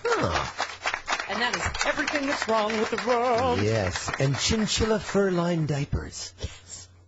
Has not procreated, but don't they outgrow things? Thank God you haven't like in a procreated. second, yeah. Right. Those accoutrements will go to they'll be hand-me-down diamonds to somebody other kid. I don't want him, man. I don't want any hand-me-down diamonds. That sounds like the Cheney sisters. Yeah. You think that I was going to go really ethnic, but then Deferment number 1. I don't want your hand-me-down bag. yeah. It would be unfair to give Northwest. Number 1 wanted a bag in the first place. Well, which one is older? I don't know. Liz or the Les? Yeah, I could go stereotypical this way. Liz or the Les? I ain't gonna take no hand-me-down diamonds and some Hermes bag that's used. Now you sound like Wheezy Jefferson. Oh my God! Somebody from Bravo is booking. Fred. They're booking that show right now. Liz and the Les. Liz and the Les. Who is it? Is it Liz or the Les? You remember my joke when she was running. One's a carpetbagger and one's a carpet... No. It's Liz and the Les. The sisters. The sisters. That's right. They could do it like a Patty Dyke show. How about that? Patty Dyke. All right. I think we did that at one point. Probably. I think we did. It's used just like or did you do that on your late night show? I can't remember. I think I can't remember. Many years ago. Carlos was on my late night show, and neither of us can There remember. was a time when there was a television show, and the white people would watch. All right, we have not, because when you escape Vagina Island, you like to talk sports. Obviously, big sports, yeah. The big story, the Ray Rice, it is. I mean, what's the latest this morning, Chris? So, TMZ said they told the NFL about the tape. Absolutely. They can't say. They just can't. What I tweeted is they can't say the NFL, which is that they. I retweeted that for you, and I didn't even know what it meant. Jose Canseco wrote a tell-all book about steroids in baseball. Then baseball went, "Oh yeah, we use steroids."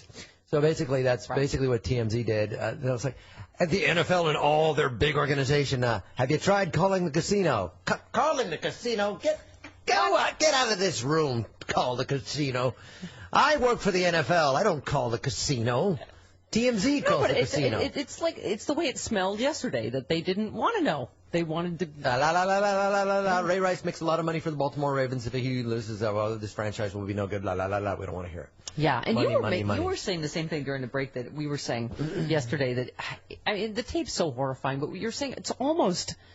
You're not even sure what's worse, the actual punch or how casual he was about it, which A, made me feel like he's obviously done this before, and B, that he showed no concern over whether she was injured. And also the people standing around just kind of watching and, not doing anything to help her. That was disturbing. That happens all the time in Atlantic City. Yeah, but... Well, maybe they thought she'd passed out drunk or something. Like, who knows what... I don't know. Yeah, dragging her out by her feet. Yeah. More concerned about the shoe than whether she has, a serious head injury, right? Like a grave-robbing Dr. Frankenstein. I'll just drag this corpse out and replant her into somebody else. So I posted on Facebook Pearl Jam's Better Man as a wake-up song to Janae Rice, and I think it's appropriate. My wife was like, of course I'm appropriate. That's what the song says. We're not judging her because she came out and tweeted it and supported it. It's just that's why bands like Pearl Jam write that music. It's because people lie to themselves and say, I'm in love with this person, they'll change. And 3 words, Nicole Brown Simpson. It just doesn't change. And it's unfortunate. There was a woman, a contributor to MSNBC yesterday on one of the morning programs that was talking about she thought she would be all right until she got stabbed going out the front door by her significant other. And then she said, okay, at that point, that's enough. And it's sad. Yeah. Listening to the Dan Patrick shows on another network on the way in.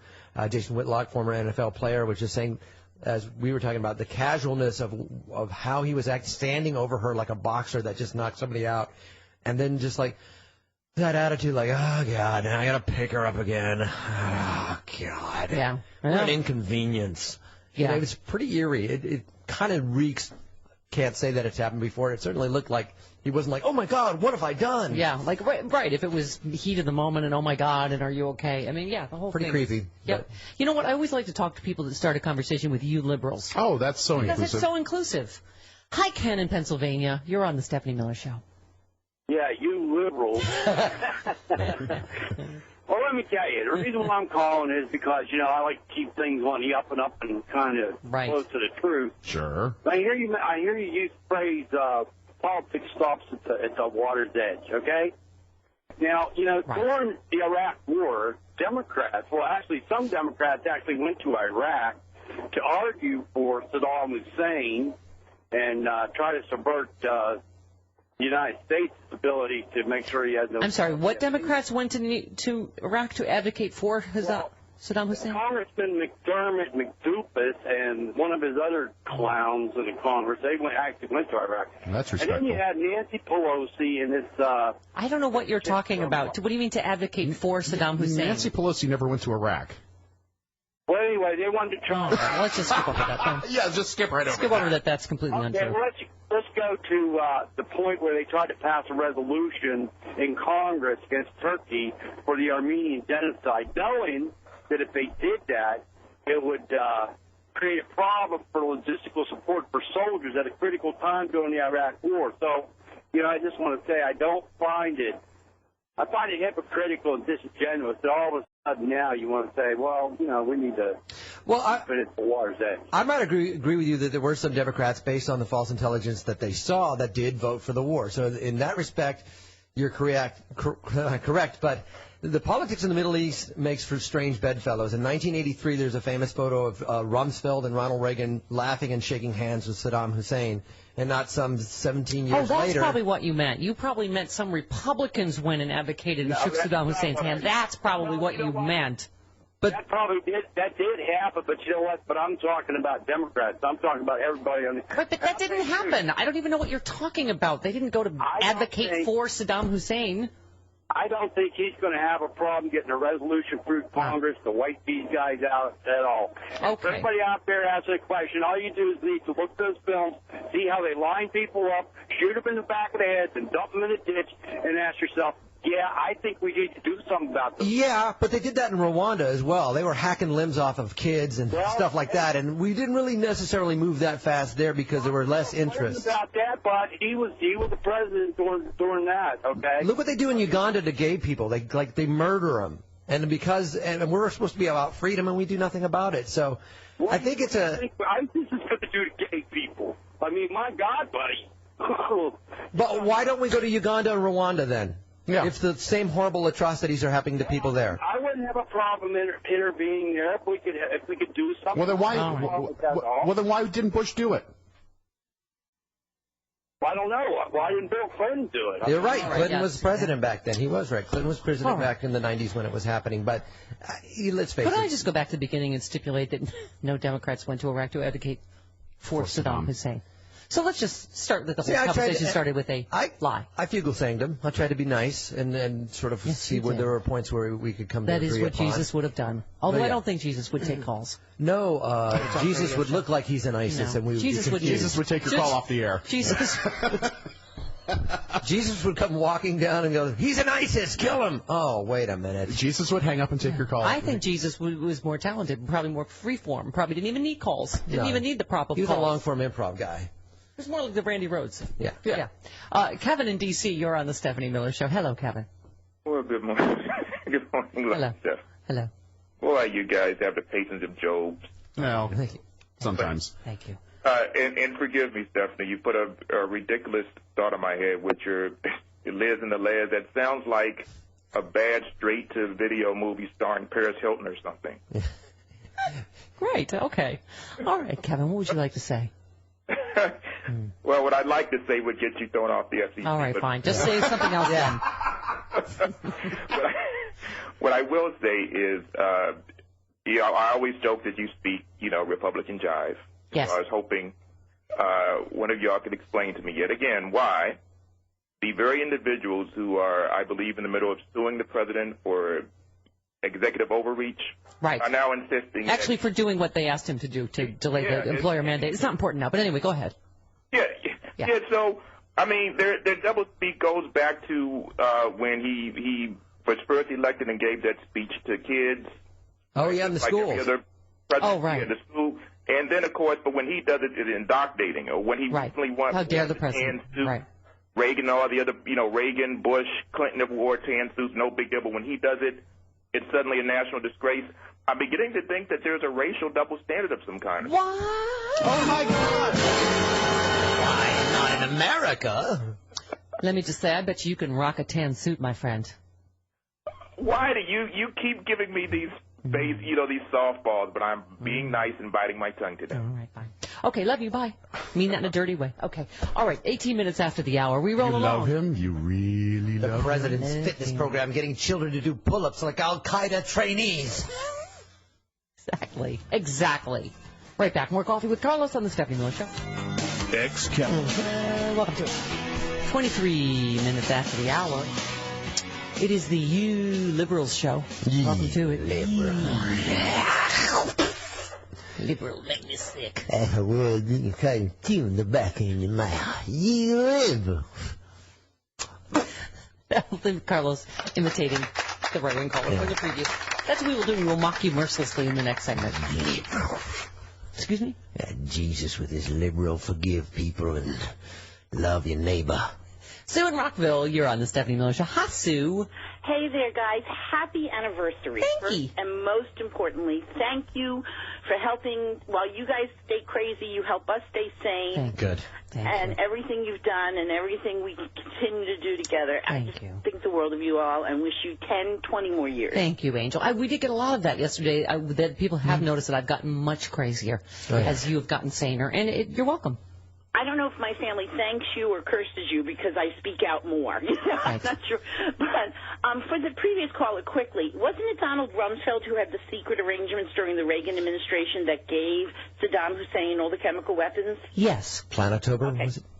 Just a fact or two that might, make a difference. But as far as the whole you liberals and your facts. Yeah, well, facts are kryptonite to cons. I mean, they just don't know what to even do. It's just like avoidance.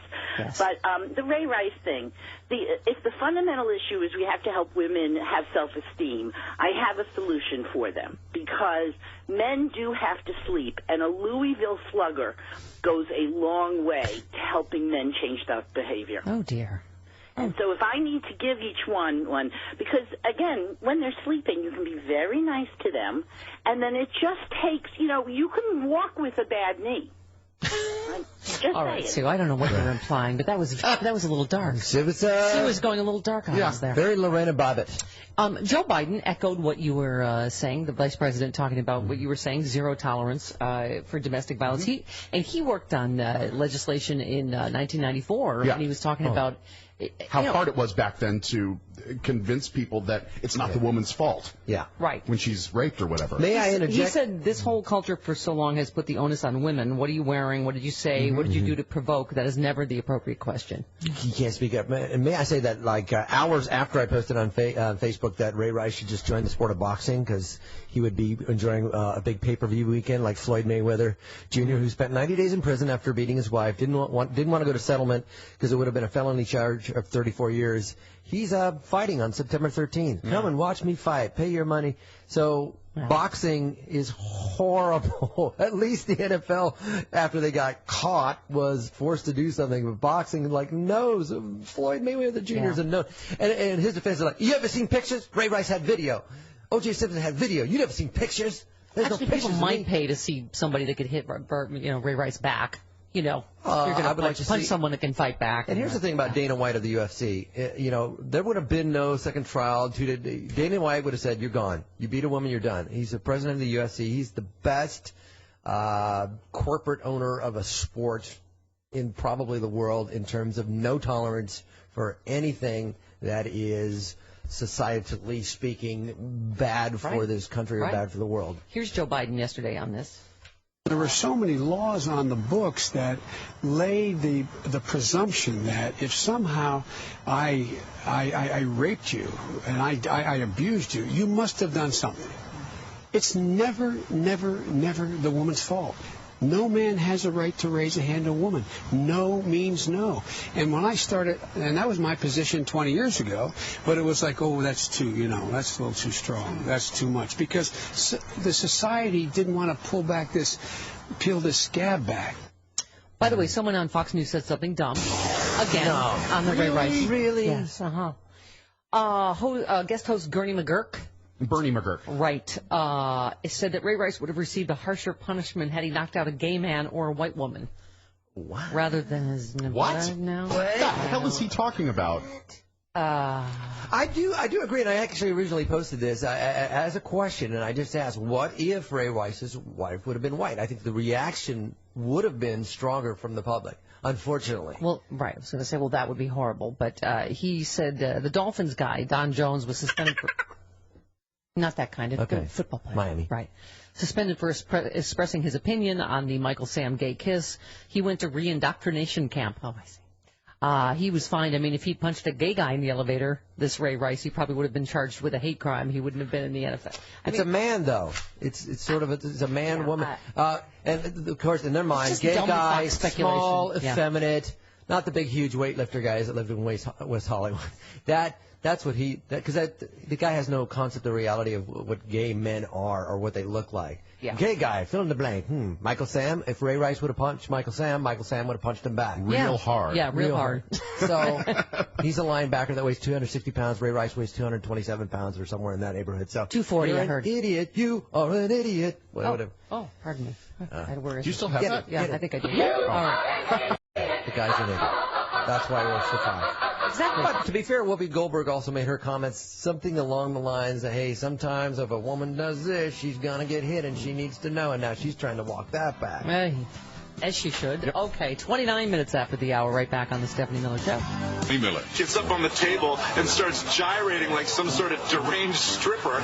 Next thing you know, off comes the shirt. It was so gross. Did you get that burp on Free Speech TV? No? No, your microphone's It resonated. It was a good one. That was a 3.7 on the Richter. Yes. You made Nathan laugh, though. Huh? You made Nathan laugh, though. That's the important thing. All right, it's good. He's having trouble with his vagina. Okay, it's a long story. It's a boy insult. When he does not go for the bike ride, my other friend Craig says, Nana, does your vagina hurt? It's sexist. Right. Ronda Rousey would go on the bike ride. That's why we think it's funny. I think it's hilarious. It's funny because it's true. Stupid vaginas. Homer! I 1-800. Hey, Simpson, quit making those vagina references. 1-800-STEPH-1 the phone number. We were just saying someone got in the wrong Uber. Yeah.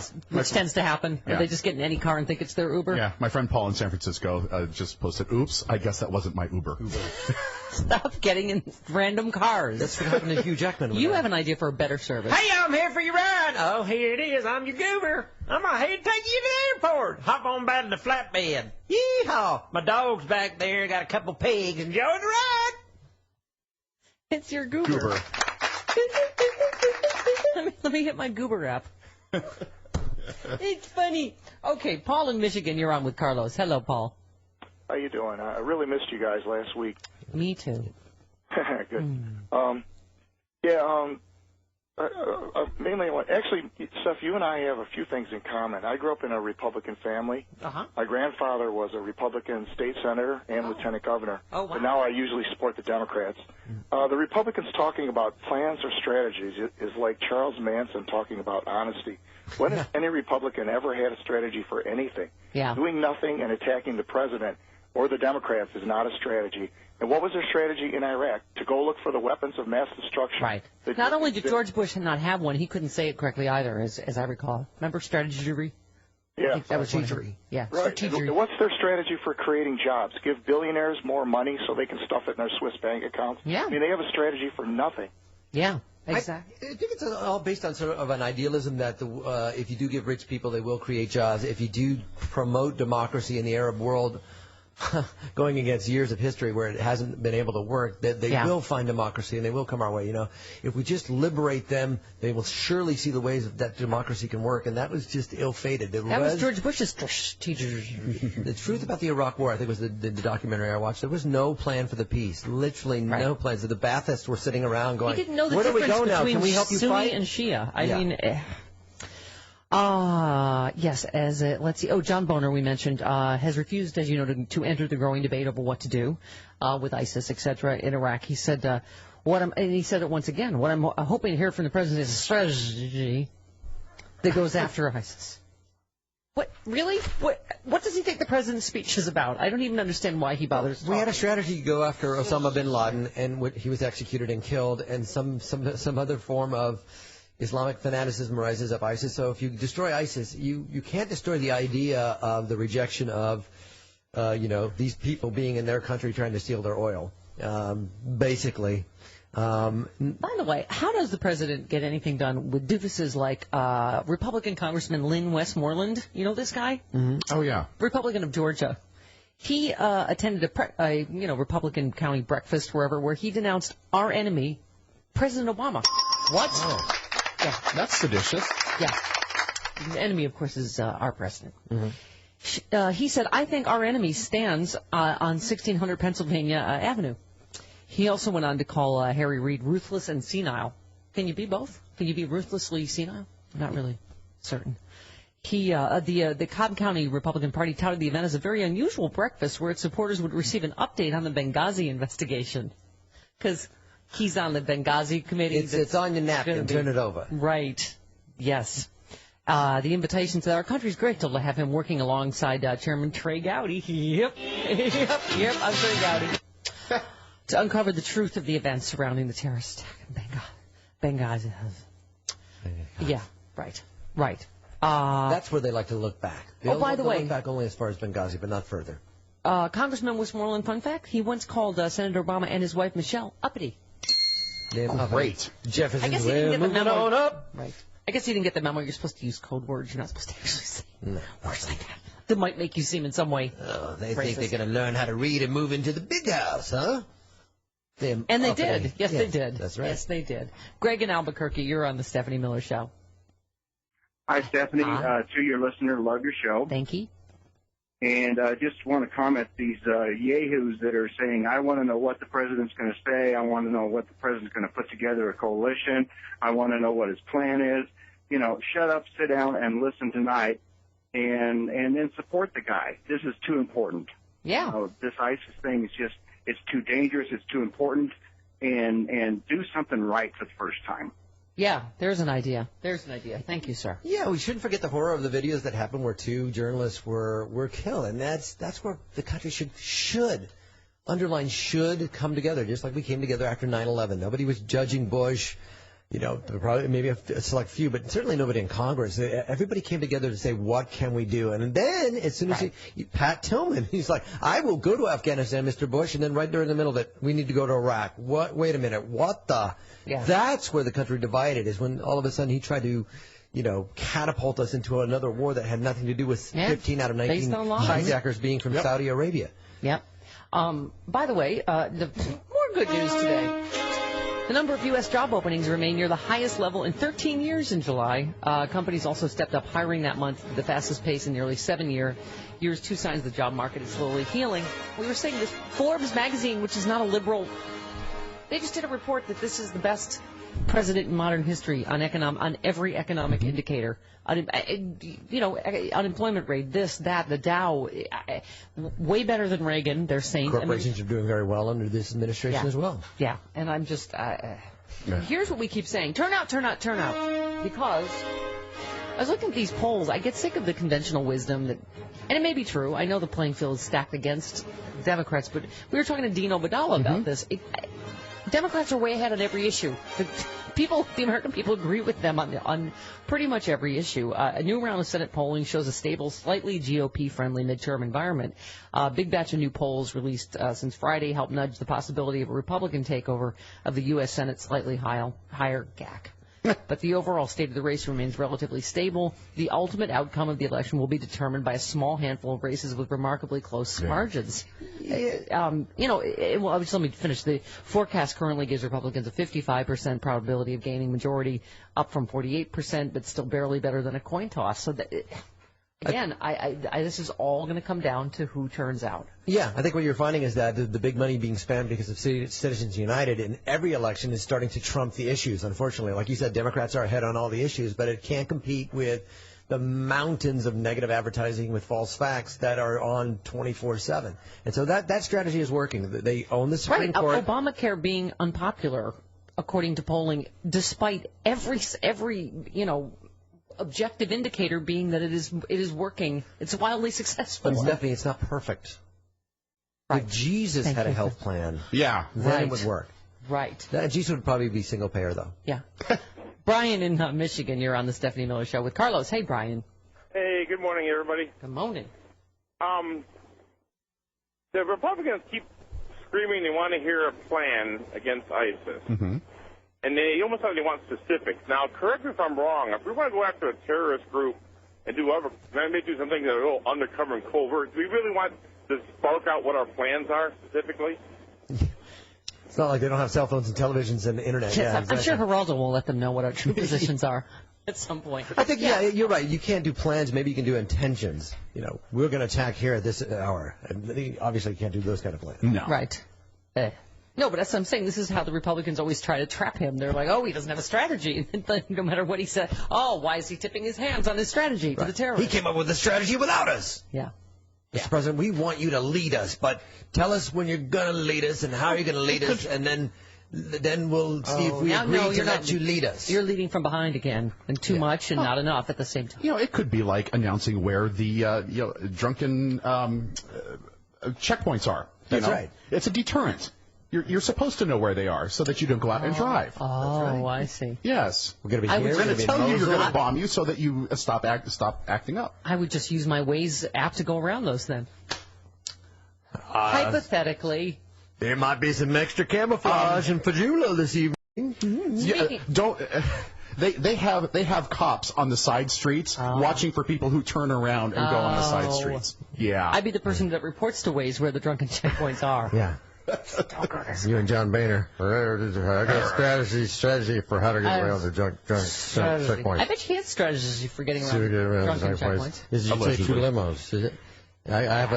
He just doesn't drive. I have a you know what I bet would help? You know what I bet would help you? I bet you Uber's like, oh, crap, it's boner again. Boner. Oh, God. How am I going to get the orange off the back seat? You got bronzer all over my car again. Sometimes I gotta scrub all the orange off the back seat. It's a dirty world. Taxi driver, see, I changed it. You did. See, wow. Wow, you can tell what Uber he's been in because there's just like bronzer and Merlot and old cigarette butts. See that apartment up there? That lady's sleeping around with an orange guy. You know what would help you? What? If you had a new Apple Watch. I bet you that would help you. Get around the drunk and Sure. Yeah. We have one more thing. Tim Cook. Yeah. Apple Watch is the most personal device we've ever created. I like that. This is like straight out of the scene in the Commandments where they're all dancing around with a giant golden cow. We'll be happy forever because we have the Apple Watch. Moses is like, damn you. I don't see the point of it. No one would have paid attention to Moses. They'd be like, oh, there's a new Apple product. Let my people... What? An Apple Watch. All right, 45 minutes after the hour. Back with the remaining moments. Coffee with Carlos Salazar. Rocky on the Stephanie Miller Show. Stephanie Miller Show. Welcome to it. 50 minutes after the hour. 1-800-STEPH-12, the phone number. Sexy liberal Carlos Salazar live in studio. I'm in live. I think the movie we're talking about is Uncovered, the whole truth about the Iraq War, 2004. Greenwald? Robert Greenwald. Yes. Robert Greenwald. Not Glenn Greenwald. Robert Greenwald. Yes. Exactly. Robert Greenwald, the director of Xanadu. Right. Exactly. That's one of your favorite fun facts. Yeah, exactly. So we were saying this, we were hoping the summer of craptastic news is over. It's been like a Flintstones background, hasn't it, of just bad news, same bad news, like beloved comedian dies, beheading. Yep. Repeat, rinse, lather. Ebola. And now the jokes. And Ebola. Oh, right, it's my kicker story today. Yeah. That's how you know it's a really bad Another one in Atlanta. cycle. Ebola is your kicker story? Yeah. Oh. A U.S. air marshal was attacked with a syringe in Nigeria, has been taken to a U.S. hospital. It raised fears that it could have carried some form of the Ebola virus, but they don't know yet. He's at the hospital. Yikes. Exactly. Humans. I don't know if you heard the latest, too, the Joan Rivers news that it looks like, you don't know, but it looks like her air supply was cut off. The Wrap is reporting this. Yeah. Somebody pinched the tube or the plug came out, or... No, that she only, I don't know. What we don't know exactly how it happened, but that's she had only okayed an endoscopy, and it was an unplanned biopsy on her vocal cord. Something obviously went awry. But I know. I mean, it got everybody talking about medical mistakes. There shouldn't be any frivolous lawsuits, Stephanie. Right. These people that go out and try to sue these medical companies and practitioners. You know, Joan Rivers, I'm sorry she passed away, but there's not going to be any frivolous lawsuits. Right, said the party suing the president. Yeah. Never mind. Okay. Bob in L.A., you're on the Stephanie Miller Show with Carlos. Hey, Bob. Hi, Stephanie. I love your show. Thank you.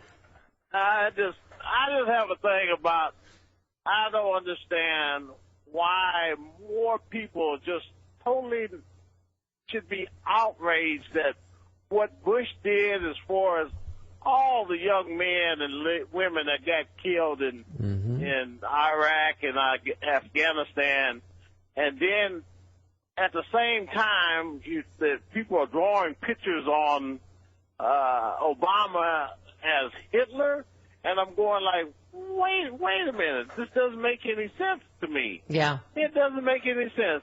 All the young men and all the young women that got killed in Afghanistan, Bush should be hiding up underneath a rock somewhere.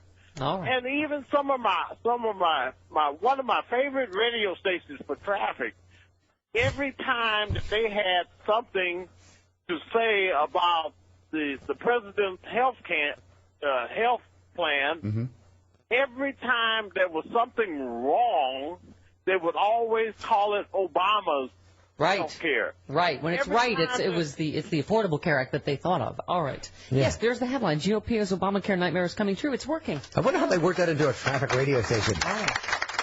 On Highway 25, there's the SIG alert on it. And Obamacare is to blame for the backup on Highway 42. Apparently, a death squad.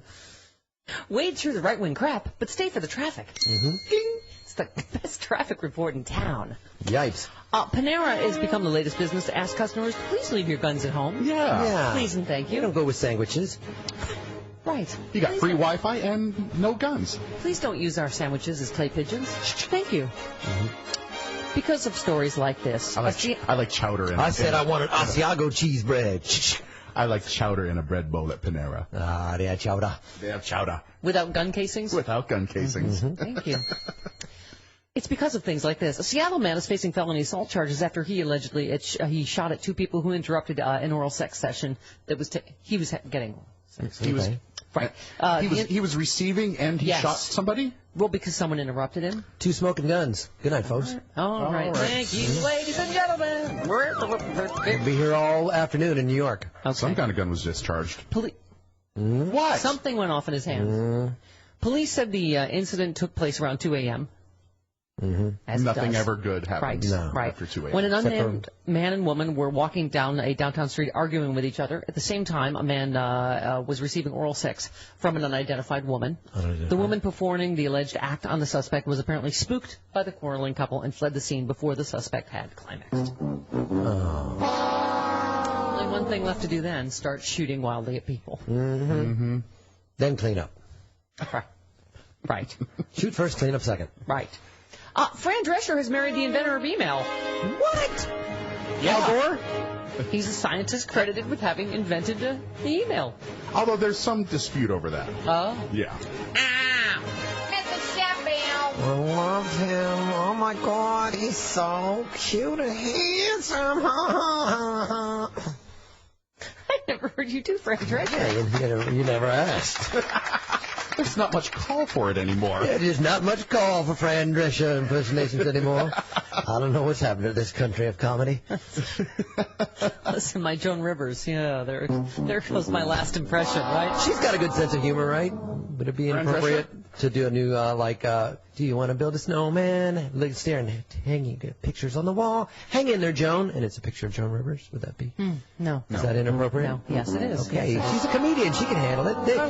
Her daughter was doing comedy at the eulogy. Yeah, it's no different than what Howard Stern said at the eulogy. I can't believe he opened Which the I eulogy think is with hilarious, and I think she would have laughed really hard. Yes, I'm sure she did. He opened his eulogy by saying, Joan Rivers has a dry C.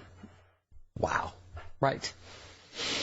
And the entire audience laughed. That's an icebreaker. It is. It's a tension breaker. Well, you don't want to be sad at a person like that. She would have. Oh, come on. Get over it. Awesome, Howard. She would have loved it. Absolutely loved it. Howard, you should have closed with that. Yeah. Okay. Speaking of old, you will never get to see Judge Judy's nudes since she destroyed them. Nudes? What, she took nudes? Apparently. He said of her husband, when he was husband number 2, before he became husband number 3, I cut up all those pictures and I didn't want to see them floating around.